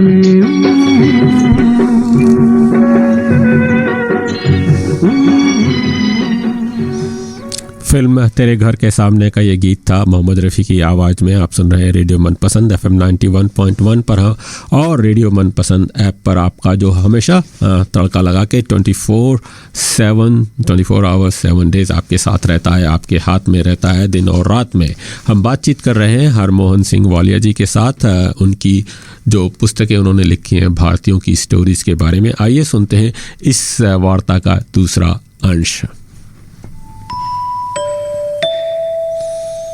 तो लगता है कि आपने कई क्षेत्रों में लगे रहे हैं और फिर आपने जो है ये बुक जो है कंपाइल की और जिसमें आपने 50 इंडियंस की सक्सेस स्टोरीज कंपाइल की। उसके बारे में बताइए कि किस तरह से वो आइडिया आपके दिमाग में आया और किस तरह से आपने उसको फिर बदला कि एक बुक बने। बहुत अच्छा सवाल किया आपने। ऐसे है कि मेलबर्न में लेन कैना एंड क्रिस्टल जॉर्डन 2 हिस्टोरियन रहते हैं जिन्होंने कि जो हमारे जो भारतीय लोग ऑस्ट्रेलिया आते थे तो वो कैसे थे, कब आते थे। तो जो एक्चुअली जो एक्सपर्ट्स हैं, जो साइंटिस्ट हैं, उन्होंने खोज करी है कि हमारा जो DNA है वो तो वैसे 4000 साल पुराना है, मगर जो नॉन माइग्रेशन है वो 200 साल पुरानी है। तो जो 200 साल पुरानी माइग्रेशन है उसमें यहाँ पर जो आते थे as a labourer, cameleer, hawker, sugar cane cutter, लश्कर वगैरह वगैरह। तो आजकल जो आ रहे हैं वो आ रहे हैं doctor, engineer, scientist, teachers, businessman, तो वगैरह वगैरह ऐसे मतलब IT स्पेशलिस्ट बहुत आ रहे हैं। तो ये जो हैं कंट्रीब्यूट कर रहे हैं ऑस्ट्रेलियन सोसाइटी में। तो जो लेन कैना है उसमें तो 200 साल पहले जो जैसे भी लोग आ रहे थे उनके बारे में खोज करके तो बुक्स लिखी हैं 4-5। तो वो जब मुझे पता चली तो मैंने फिर सोचा कि आज से 200 साल बाद फिर कोई सोचेगा कि ये जो करंट जनरेशन चल रही है इसमें कैसे लोग थे। तो फिर मैंने सोचा कि क्यों ना जो करंट जनरेशन है, क्योंकि जो हमारे लोगों को वाइट पॉलिसी के बाद 1950 के बाद जो है वो हमारे लोग आने शुरू हो गए थे कोलंबो प्लान की से। तो जो 1950 से जो जब लोग आने शुरू हुए तो मैंने उसी को बेस लिया कि जो 1950 के बाद जो लोग आए हैं तो उनको डॉक्यूमेंट किया जाए। तो जो मेरी नॉलेज में आए लोग तो उसमें मैंने 50 लोगों को चुना और वो उन्होंने हर क्षेत्र में कहीं ना कहीं तो उन्होंने कंट्रीब्यूट किया हुआ है। तो वो जब लिखा जो बुक पब्लिश हुई तो फिर लोगों की मेरे पास शिकायत है कि वो उस आदमी ने बहुत अच्छी कंट्रीब्यूशन करी है, उसको नहीं लिया। मैं क्या एक किताब और लिख देते हैं। तो फिर मैंने एक दूसरी किताब के बारे में सोचा। जो पहली किताब थी उसका टाइटल था success stories of Indo Australians, तो 50 inspirational stories of trials and trials. तो जो दूसरी है वो उसके बारे में जब इंडियन कॉन्सुलेट को पता चला तो उन्होंने एक मीटिंग में मुझे कहा कि तुम सुना है कि नई बुक लिख रहे हो। मैं क्या हाँ जी लिख रहा हूँ। कहते इस बार आपने 50 नहीं 75 स्टोरी लेनी है। मैं कह वो क्यों कहने लगे क्योंकि जो 75वां इंडिपेंडेंस डे मनाया जा रहा है। मैं कह ये तो आपने मुझे और इंस्पायर कर दिया। तो फिर मैंने पर्थ से लेकर डार्विन तक मैंने 75 लोगों की स्टोरी ली है और उनको डॉक्यूमेंट किया है। ये जो बुक है इसको मैंने डेडिकेट किया है कि 75 में जो हमारा अमृत महोत्सव चल रहा है तो उसको डेडिकेट किया इंडिपेंडेंस, फिर 75th independence day of India. तो बहुत ही अच्छा, ये तो आपका ख्याल था और बहुत अच्छे तरीके से आपने जोड़ा है कि भारत के जो अमृत महोत्सव की बात हो रही है, जहाँ 75वें स्वतंत्रता जो वर्ष मनाया जा रहा है, उसके साथ ही साथ आपकी ये पुस्तक भी आ रही है जहाँ पर भारतीयों के योगदान की बात हो रही है। तो पहली पुस्तक पे जाते हैं। पहली पुस्तक में जो आपने 50 लोग चुने वो किस तरह से चुने और उनमें से कुछ खास कहानियां बताइए जो आपने शामिल की हैं उस पुस्तक में। हाँ जी, एक्चुअली क्योंकि मैं काफी देर से यहाँ रह रहा हूँ और मेरे काफी अच्छे अच्छे एमिनेंट लोगों के साथ कांटेक्ट भी थे, तो मैंने उनको पहले अप्रोच किया। तो मैंने तकरीबन 70 के करीब मैंने लिस्ट बनाई थी, तो जिसमें कुछ लोगों ने तो जवाब नहीं दिया, कुछ लोग जो मेरे पास आए तो उनको मैंने बोला कि आप अपनी स्टोरी लिखो, क्योंकि मैं ऐसी एक बुक डेवलप कर रहा हूँ। तो उन्होंने हैप्पीली लिखी, तो जिसमें कि मैं कुछ 14 आपको नाम बता देता हूँ, जिसमें नेवल रोश हैं, वो जो हैं ज्ञान सिंह बैंस। ज्ञान सिंह बैंस एक इसके फोर फादर 1893 से आए थे, ये केन्स में है, रहते हैं क्वींसलैंड में, सॉरी 1893 में आए थे, 1893 में। तो अब उनकी फोर्थ और फिफ्थ जनरेशन चल रही है। तो उस वक्त जब आए थे as a sugar cane cutter, तो उन्होंने अपनी मेहनत से 100 एकड़ जमीन खरीदी थी। आज उनकी जो फोर्थ और फिफ्थ जनरेशन है, आज उनके पास 5,000 एकड़ से ऊपर जमीन है और 2 शुगर फैक्ट्रीज हैं। ये उनकी अचीवमेंट है, और ये केन्स की तरफ है, क्वींसलैंड में ही है। तो ऐसे ही डॉक्टर गुरचरण सिंह सिद्धू हैं, उन्होंने आके CSRO में काफी रिसर्च करी है और काफी इंप्रूवमेंट करी है सी फूड में और एग्स में वगैरह वगैरह। उसके बाद शिवा है नंद किलार, वो है farmer national chair of AIBC।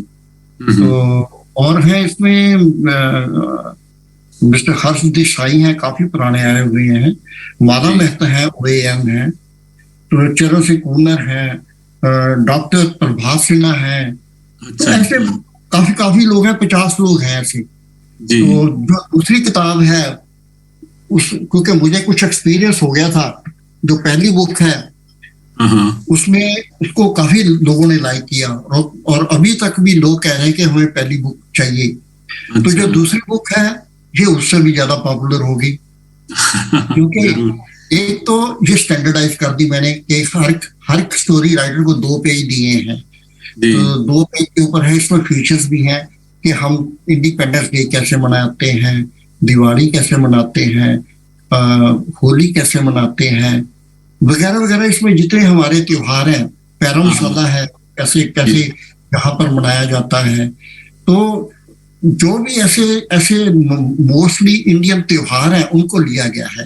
तो उनके बारे में हमने वो फीचर डाले हैं। और मल्टीकल्चरल ऑस्ट्रेलिया है, मल्टीकल्चरल ऑस्ट्रेलिया की एक्टिविटीज बहुत होती हैं, तो उनके बारे में काफी फीचर्स हैं इसमें। तो ये बहुत इंटरेस्टिंग मतलब बुक बना दी मैंने, लोग इसको लाइक करेंगे कि इसको पढ़ें भी और इसमें अपने नेटवर्किंग भी करें। जी, और इस किताब में जैसे आपने बताया कि सभी ऑस्ट्रेलिया के सभी शहरों के लोग हैं, हमारे कैनबरा में की कौन सी हस्तियां हैं? कैनबरा में काफी लोग हैं आपके। कांतिलाल जिन्ना जी हैं जी, दूसरे डॉक्टर कृष्ण नदमपली हैं, फिर प्रकाश मेहता जी हैं। तो काफी लोग कैनबरा से भी हैं। अमरदीप सिंह जी हैं। अच्छा, हाँ, अमरदीप सिंह जी भी हैं। तो ऐसे और भी हैं।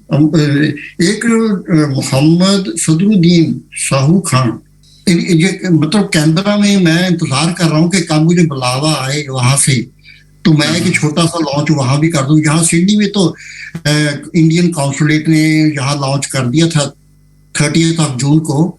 तो उस वक्त काफी लोगों ने बुक्स ली हैं।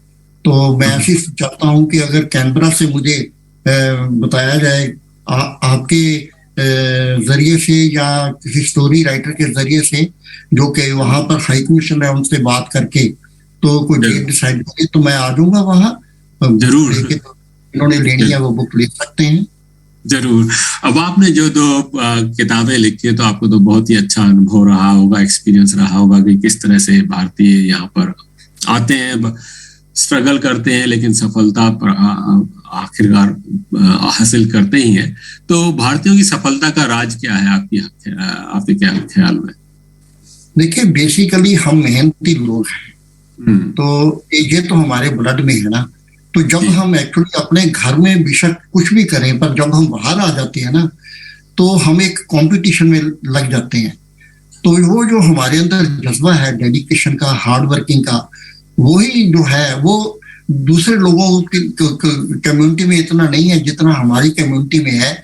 तो एक तो हमारी जो बेसिक एजुकेशन है वो बाकी लोगों से हमारी ज्यादा होती है। तो एक तो इंडिया की कुछ लोग यहाँ आके पढ़ते हैं तो उनकी और एजुकेशन इंप्रूव हो जाती है, तो वो सोने पे सुहागा हो जाता है। तो इसके कारण वो मतलब तरक्की करते हैं। वो कहते हैं कि हमने आगे निकलना है, आगे निकलना है। वो जब एक दूसरे वो ना जो जहाँ की गोरों की कम्युनिटी है उसके साथ ही वो अपनी कम्युनिटी के साथ ही कंपटीशन हो जाता है कि उसके पास ये चीज है, मैंने वो चीज लेनी है। एक आदमी किसी के घर जाता है, उसका घर बड़ा देखता है, वो कहता है अच्छा इसके पास इतना बड़ा घर है, मैं इससे बड़ा बनाऊंगा। अब वो कितनी अच्छी बात है एक तरह से। दूसरा ये भी आपसे पूछना चाहूंगा कि कई बार कई माइग्रेंट कम्युनिटी अपनी अलग थलग रहती है, ऑस्ट्रेलियन कम्युनिटी के साथ घुलती मिलती नहीं है, लेकिन आपका इंडियन कम्युनिटी के बारे में क्या ख्याल है? देखिए, पॉजिटिव और नेगेटिव चीजें दोनों तरफ होती हैं। अब तो ऐसे है कि हर कम्युनिटी में जहाँ पर जितनी इंडियन कम्युनिटी है उन्होंने मल्टीकल्चरलिज्म में आने का काफी कुछ इनिशिएटिव लिया है, घुल मिल रहे हैं। उनको भी पता है कि हमने यहाँ रहना है, तो जब तक हम यहाँ नहीं रहेंगे तो हमारी दाल नहीं गलेगी। तो अपने आप को यहाँ पर एस्टेब्लिश करने के लिए वो ऐसा करना पड़ता है और कर रहे हैं, जिसको थोड़ा और टाइम लगेगा, जबकि मतलब हम बिल्कुल इनके साथ घुल मिल जाएंगे। जी, तो अभी आपने ये दोनों पुस्तकें अगर लोग हमारे श्रोता खरीदना चाहें तो किस तरह से ले सकते हैं? एक तो बाई पोस्ट ले सकते हैं। मुझे ईमेल करें harrywalia@bigpond.com। तो मुझे अपना एड्रेस भेजें तो ऑनलाइन पेमेंट कर सकते हैं। $50 की एक बुक है। अच्छा। तो हाँ जी, तो ऑनलाइन वो पोस्टेज थोड़ी सी होती है। एक बुक की तो $10 है, ज्यादा नहीं है। 4 बुक तक तो $15-16 लगती है। अच्छा, ज्यादा नहीं है। तो मतलब अगर मुझे कोई वहां बुलाएगा तो मैं काफी बुक्स वहां ले जाऊंगा जरूर। वहां पर तो हाथों हाथ जिन्होंने लेनी है वो ले सकते हैं। अगर इमीडिएटली चाहिए तो मेरे से बाई पोस्ट मंगा सकते हैं।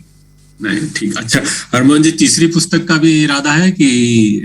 हाँ, उसके बारे में मैं सोच रहा हूँ जी। अभी तीसरी बुक भी आएगी, मगर अभी इतनी जल्दी नहीं। मतलब उसका मैं थोड़ा सा ना आराम भी करना चाहता हूँ, थोड़ा सा मैं और डाटा कलेक्ट करना चाहता हूँ। जी, हरमोहन जी, आपके समय के लिए बहुत बहुत धन्यवाद। आपके साथ जो बातचीत मिली और आपने जो काम किया है उसकी जितनी भी प्रशंसा की जाए कमी है, और आप इसी तरह से कम्युनिटी की सेवा में लगे रहें, और आपको भी कम्युनिटी आपका भी एक तरह से आपका एक्नॉलेज करती है कि आपने इस तरह के काम कर रहे हैं। धन्यवाद आपके समय के लिए। Thank you very much. आपने समय निकाला कि मेरे से बात करी, बहुत बहुत धन्यवाद। जी हाँ, तो ये बातचीत थी हरमोहन सिंह वालिया जी के साथ, जिन्होंने 2 कॉफ़ी टेबल बुक्स प्रोड्यूस की हैं भारतीयों की सक्सेस स्टोरीज़ के बारे में। बहुत ही अच्छा सराहनीय वो है प्रयास है, और आशा करते हैं कि वो शायद कैनबरा में आए तो उनकी ये बुक्स यहाँ पर भी लॉन्च हो सकें और हम देख सकें। आइए उनकी पसंद का एक और मोहम्मद रफ़ी का गीत सुनते हैं। फिल्म जंगली से है ये गीत, और एहसान तेरा होगा मुझ पर, बहुत ही मशहूर गीत।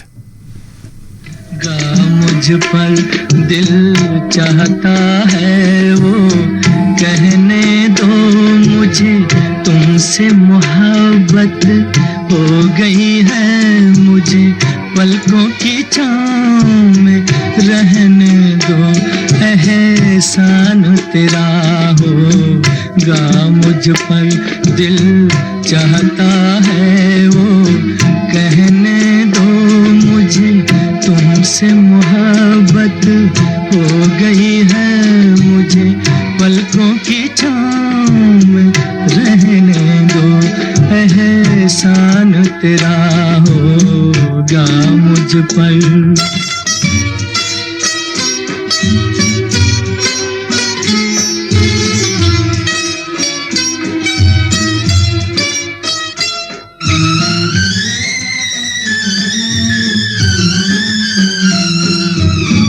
तुमने मुझको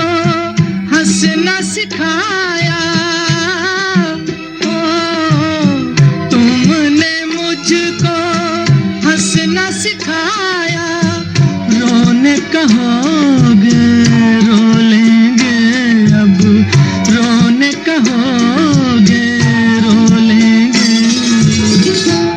आंसू का हमारे गम न करो, वो बहते हैं तो बहने दो। मुझे तुमसे मोहब्बत हो गई है, मुझे पलकों की छाँव में रहने दो। एहसान तेरा होगा मुझ पर।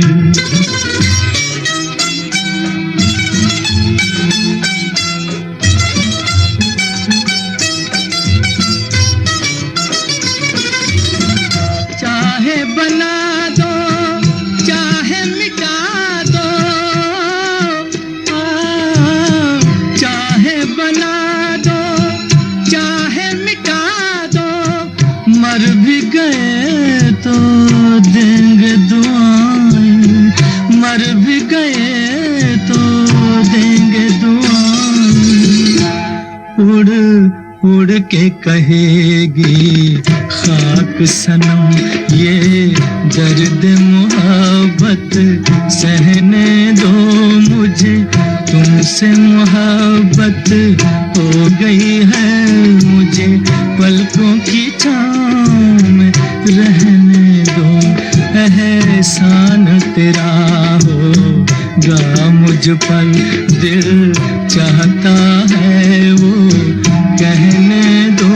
मुझे तुमसे मोहब्बत हो गई है, मुझे पलकों की छाँव में रहने दो। एहसान। तो आज हम अपने कार्यक्रम में बात कर रहे हैं टैलेंटेड इंडियंस के बारे में। आपसे तो आपने सुना हरमोहन सिंह जी ने जिस तरह से सक्सेस स्टोरीज़ कंपाइल की हैं, और मोहम्मद रफ़ी के टैलेंटेड सॉन्ग्स तो हम हमेशा से ही सुनते रहे हैं। उनका तो टैलेंट कभी भी नहीं भुलाया जा सकता है।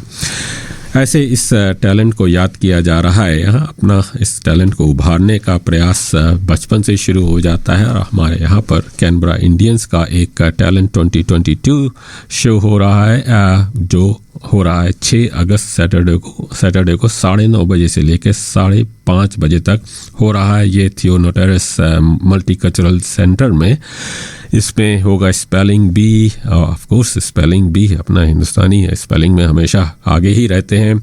म्यूज़िक, सिंगिंग, डांसिंग, चेस, हर तरह का जो है your talent, any age group आप रजिस्टर कर सकते हैं। मुझे नहीं मालूम कि इसमें बच्चों के लिए है कि सभी लोगों के लिए। आप इसके लिए बातचीत कर सकते हैं राम वडालमुदी से, जो 42495627 पर मिल सकते हैं, या श्रीषा पटिवाड़ा से 4705614114 पर। और इसके बारे में मनीष जी एक स्पेशल इंटरव्यू भी हमारा फेसबुक पर लाएंगे, तो ज़रूर इस पर नज़र रखिए अपने इस टैलेंट शो पर। समय करीब 11:40 हो रहे हैं, और टेम्परेचर करीब 7 डिग्री है। टेम्परेचर तो गिर रहा है कैनबरा में, लेकिन एक चीज़ बढ़ रही है, वो है प्राइसेस बढ़ रही हैं। हर तरह से हर कीमतें बढ़ रही हैं, खूब महंगाई बढ़ रही है। आइए इसके बारे में बातचीत करते हैं। पहले लेकिन सुनते हैं यह गीत जो हमेशा आपको याद ही है, रोटी कपड़ा और मकान का आइकॉनिक गीत। उसने कहा तू कौन है, मैंने कहा उल्फत तेरी। उसने कहा तू कौन है, मैंने कहा उल्फत तेरी। उसने कहा तकता है क्या, मैंने कहा सूरत तेरी। उसने कहा चाहता है क्या, उसने कहा चाहता है क्या, मैंने कहा चाहत तेरी। मैंने कहा समझा नहीं, उसने कहा किस्मत तेरी। एक हमें आंख की लड़ाई मार गई, दूसरी याद की जुदाई मार गई, तीसरी हमेशा की तन्हाई मार गई, चौथी खुदा की खुदाई मार गई, बाकी कुछ बचा तो महंगाई मार गई, महंगाई मार गई, बाकी कुछ बचा तो महंगाई मार गई, महंगाई मार गई।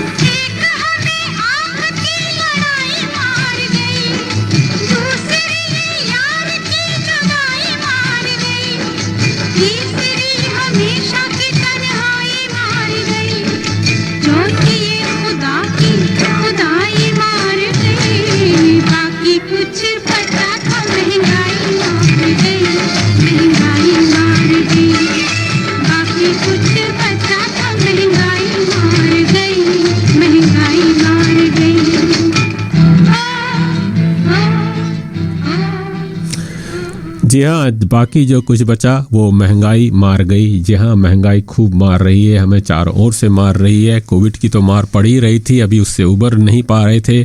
पिछले 2.5-3 सालों से लॉकडाउन से अंदर और बाहर जा रहे थे और कोविड की मार अभी भी चल रही है। और अब फिर कहीं से बाढ़, कहीं से आग, कहीं की लड़ाई और बची खुची कसर पूरी कर दी है महंगाई।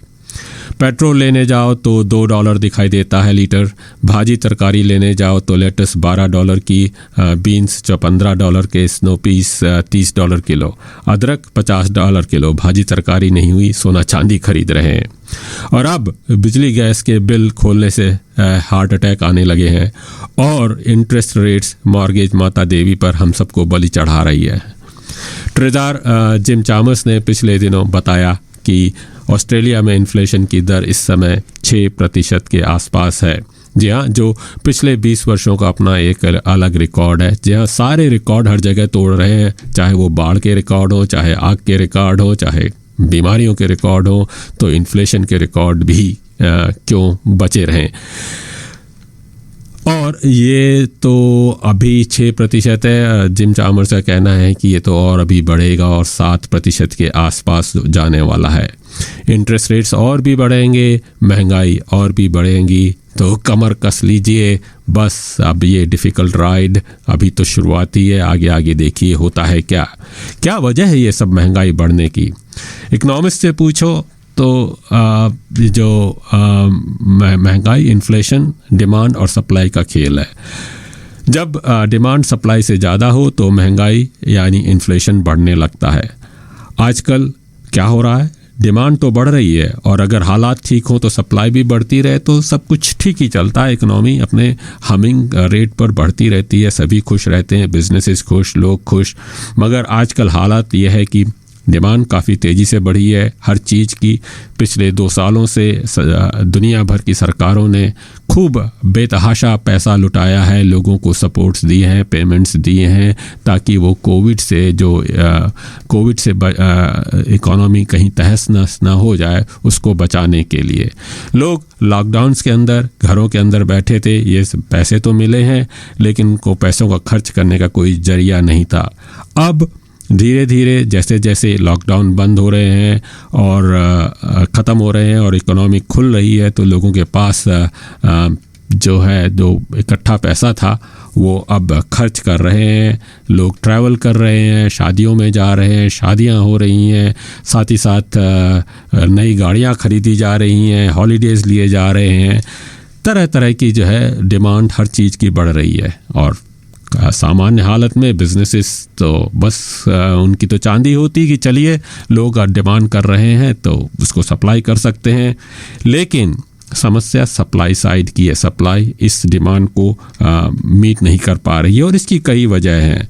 यूक्रेन, हमारे ये लड़ाई यहाँ से हज़ारों मील दूर हो रही है और लगता है कि इसका क्या असर यहाँ पर पड़ेगा, लेकिन हम एक ऐसे ग्लोबल वर्ल्ड में रह रहे हैं, उसका असर चारों ओर पड़ रहा है।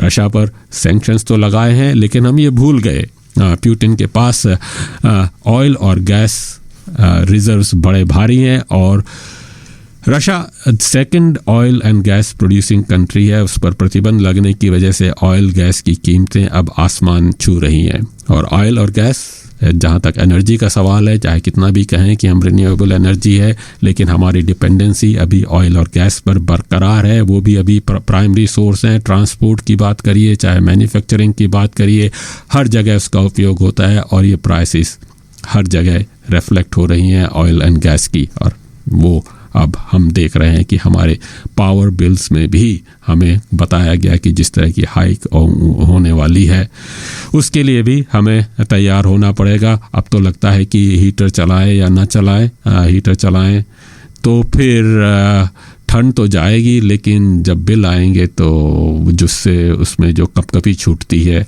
उसको कैसे, उसका मुकाबला कैसे करें।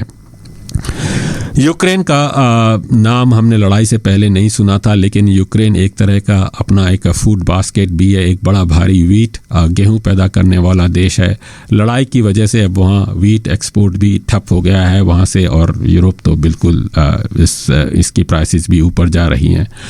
लड़ाई तो चल ही रही है, फिर रही सही कसर जो है ऊपर से दुनिया में प्राकृतिक विपदाएं आ रही हैं, फ्लड, फायर्स की घटनाएं हो रही हैं। क्वींसलैंड में पिछले एक साल में तहस नहस करने वाली 3 बाढ़ें आई हैं, और क्वींसलैंड हमारी एक तरह से फूड बास्केट है, हमारी भाजी तरकारी सब तरह वहाँ से आती है, और वहाँ की फसलें तहस नहस हुई हैं, तो उसका प्रभाव ताज़ा फल फूल सब्जियों की कीमतों में हम यहाँ पर देख रहे हैं। फिर सबसे बड़ी बात यह है कि हर जगह हम स्टाफ शॉर्टेज भी देखने को मिल रही है। 2 सालों से जो कई उद्योगों में काम करने वाले लोग जो बंद पड़े हुए थे, वहाँ से अगर ठप हो गए तो लोग जो हैं किसी और जॉब्स में चले गए हैं या रिटायर हो गए हैं, तो भयंकर स्टाफ शॉर्टेज भी देखने को मिल रही है। माइग्रेशन बिल्कुल बंद हो गया था, इंटरनेशनल स्टूडेंट्स और बैकपैकर्स इत्यादि आना भी बंद हो गए हैं। तो एक तरह से वो स्टाफ की एक भयंकर शॉर्टेज है, तो उसका असर भी जो वेजिस पर पड़ता है, और सप्लाई भी उसको जो है उस सप्लाई साइड पर भी फ़र्क पड़ता है। और दूसरी बड़ी समस्या है कि चाइना में अभी भी जीरो कोविड की पॉलिसी बनाई हुई है, और पिछले कुछ सालों से हमने ये देखा कि चाइना के ऊपर हम लोगों की सारी दुनिया की डिपेंडेंसी काफ़ी बढ़ गई है। वहाँ से सारे कल पुर्जे वहाँ पर आते हैं, चाहे कहीं भी इस्तेमाल होते हैं, तो जो सप्लाई चेन की पूरी प्रॉब्लम देख रहे हैं वो भी भयंकर होती जा रही है। ये भी देखने को मिला है कि माइक्रोचिप्स जो आजकल हर जगह, चाहे फ़ोन हो, चाहे कार हो, चाहे हर तरह के गैजेट में इस्तेमाल होते हैं, लेकिन माइक्रोचिप्स की भयंकर शॉर्टेज चल रही है। एक तो डिमांड की वजह से, दूसरा माइक्रोचिप्स की फैक्ट्री भी 1-2 कम हो गई, क्योंकि माइक्रोचिप्स काफ़ी स्पेशल प्रोडक्शन है। तो इन शॉर्टेज की समस्या और ये गंभीरताएं देखने को मिल रही हैं। सारे फैक्टर्स एक साथ एकत्रित हुए हैं और एक ऐसी सिचुएशन क्रिएट हो गई है जहां पर इन्फ्लेशन की आग धधक रही है। महंगाई अपने आप में बड़ी भयंकर समस्या है। हम तो खैर अभी ज़्यादा पिछले वर्षों में नहीं देखा है महंगाई, और इसका उसका प्रभाव अक्सर लोअर इनकम क्लास पे ज़्यादा पड़ता है, क्योंकि एक तरह से होता है discretionary goods and non discretionary goods. रोटी, कपड़ा और मकान तो हमें सभी को चाहिए, लेकिन समस्या है कि गरीब या निम्न मध्यवर्गीय या मध्यवर्गीय लोगों की आय का अधिकांश भाग इस रोटी, कपड़ा, मकान और ज़रूरी चीज़ों के लिए जाता है, जबकि अमीर लोगों का प्रोपोर्शनेटली बहुत ही थोड़ा भाग इन चीज़ों पर जाता है। तो अमीर लोगों के लिए महंगाई का सामना करना बड़ा आसान है कि हॉलीडेज़ कट कर लो, ट्रैवल कम कर लो, कार मत खरीदो, लेकिन रोटी, कपड़ा, मकान तो बना रहता है। लेकिन गरीब लोगों के पास इस तरह की कोई चॉइस नहीं होती, और इसका फ़र्क बहुत ही भयंकर पड़ता है, गंभीर परिणाम पड़ता है। पॉलिटिकल अनरेस्ट हो सकता है। हमने 1930s में देखा था किस तरह से जर्मनी में हालत हुई थी, और फिर हिटलर आया था। महंगाई अपने आप में बड़ी भयंकर समस्या होती। तो इसको किस तरह से रोका जाए? इस महंगाई को रोकने के लिए 2 उपाय हो सकते हैं, एक तो मॉनेटरी पॉलिसी और दूसरा fiscal policy. Monetary policy RBI के हाथ में है यहाँ पर ऑस्ट्रेलिया में, और उनके पास जो हथियार है वो इंटरेस्ट रेट्स का है। इंटरेस्ट रेट्स बढ़ाकर वो डिमांड कम करना चाहते हैं। जहाँ इंटरेस्ट रेट्स बढ़ते हैं तो बिजनेसेस के लिए जो हाउस होल्ड्स, जो हम अपने घर खरीद रहे हैं, वो ज़रा सोचते हैं कि इंटरेस्ट रेट्स बढ़ने के बाद जो है उसकी कीमत बढ़ रही है। हमने ये देखा है कि जिसे देखो वही पिछले सालों से घर खरीदने जा रहे हैं, घरों की कीमतें जो हैं आसमान छू रही हैं। अब इंटरेस्ट रेट्स बढ़ने से लोग अब थोड़ा सोचेंगे, परंतु ये भी ध्यान रखना है कि ये अपने आप में एक दुधारी तलवार है। जिसे देखो वही मिलियंस ऑफ डॉलर्स उधार लेकर बैठा हुआ है, हाईली गियर्ड हैं हम सभी लोग, मैक मेंशंस लेकर बैठे हुए हैं। बढ़ते हुए इंटरेस्ट रेट्स लेकर कई लोग मॉर्गेज क्राइसिस में फंस सकते हैं, क्योंकि वो रिपेमेंट्स जो बढ़ेंगे उनको चुकाना बड़ा मुश्किल हो जाएगा। यह अपने आप में एक आर्थिक संकट ला सकता है। जी हाँ, वर्ड आर रिसेशन जो पिछले हमने 30 साल से यहाँ ऑस्ट्रेलिया में नहीं देखा है, वो आ सकता है।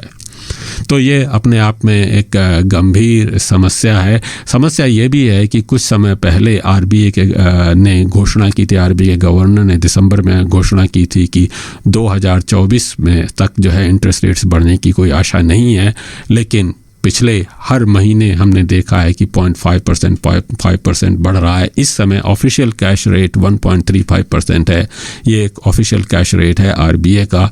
बैंक्स का कैश रेट बैंक्स का जो है इंटरेस्ट रेट्स उससे कहीं ज़्यादा होते हैं, और ये उम्मीद लगाई जा रही है, उम्मीद तो नहीं है, ये कहा जा रहा है कि अगले साल तक जो है ये रेट्स जो है 3.5% तक बढ़ जाएंगे। तो ज़रा कल्पना कीजिए 2% यहाँ पर, और जब बैंक्स अपने इंटरेस्ट रेट्स बढ़ाएंगे तो उसका क्या असर पड़ेगा। तो ये अपने आप में इंटरेस्ट रेट्स एक हथियार है। दूसरा हथियार जो है फिस्कल पॉलिसी का है। सरकार ने जैसा बताया कि कोशिश काफ़ी कुछ पैसा खर्च किया है कोविड से बचने के लिए, लेकिन अब जो है उस खर्चे पर रोक लगाने की बात हो रही है। पर समस्या यह है कि लेबर सरकार ने ये कहा है कि वे रियल वेजेस ग्रोथ चाहते हैं। रियल वेजेस ग्रोथ का मतलब है कि इन्फ्लेशन रेट से ज़्यादा कहीं वेजेस बढ़नी चाहिए।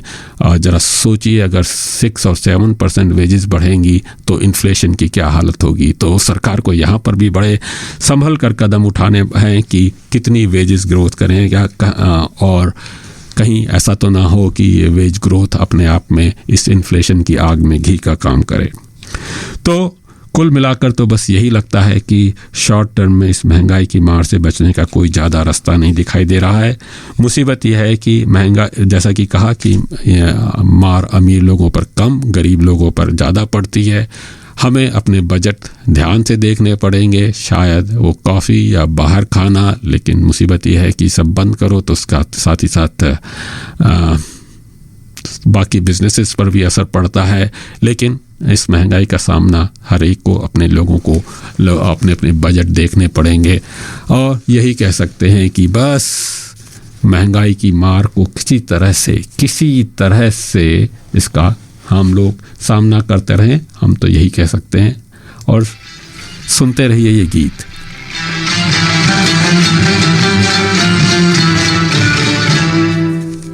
तबीयत ठीक थी और दिल है, तबीयत ठीक थी, हाँ तबीयत ठीक थी, तबीयत ठीक थी, हाँ तबीयत ठीक थी, और दिल भी, हाँ दिल भी, आज दिल भी बेकरार ना था। तबीयत ठीक थी और दिल भी बेकरार न था। ये तब की बात है, हाँ हाँ बात है, ये तब की हाँ हाँ। तबीयत ठीक थी और दिल भी बेकरार न था। ये तब की बात है जब किसी से प्यार न था, जब से प्रीत सपनों में समाई मार गई, मन के मीठ दर्द की गहराई मार गई, नैना से ये नैना की सगाई मार गई, सोच सोच मीठ सोच आई मार गई, बाकी कुछ पता था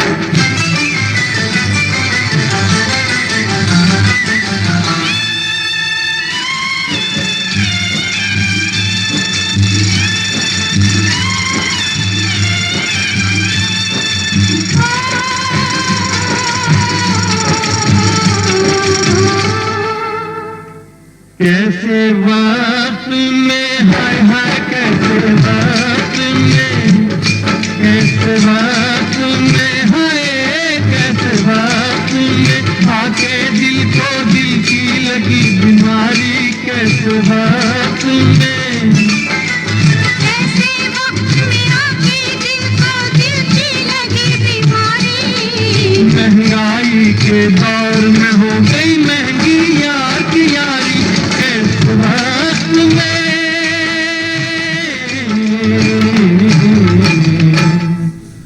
दिल की लगी दिल को जब जी हाँ, महंगाई के दौर में यार की यारी भी महंगी हो गई है, लेकिन एक चीज़ महंगी नहीं हुई है, वो है रेडियो मनपसंद पे जो आपको मज़ा मिलता है वो हमेशा की तरह आपको मुफ्त मिलता रहेगा, चाहे महंगाई 6% हो, 7% हो, 8% हो, 9% हो, हम आपके साथ हमेशा रहेंगे।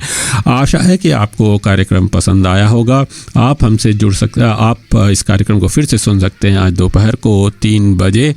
फ़िलहाल तो आज इस कार्यक्रम का अंत हम कर रहे हैं मुमताज़ के इस फिल्म के ब्रह्मचारी के गीत के साथ।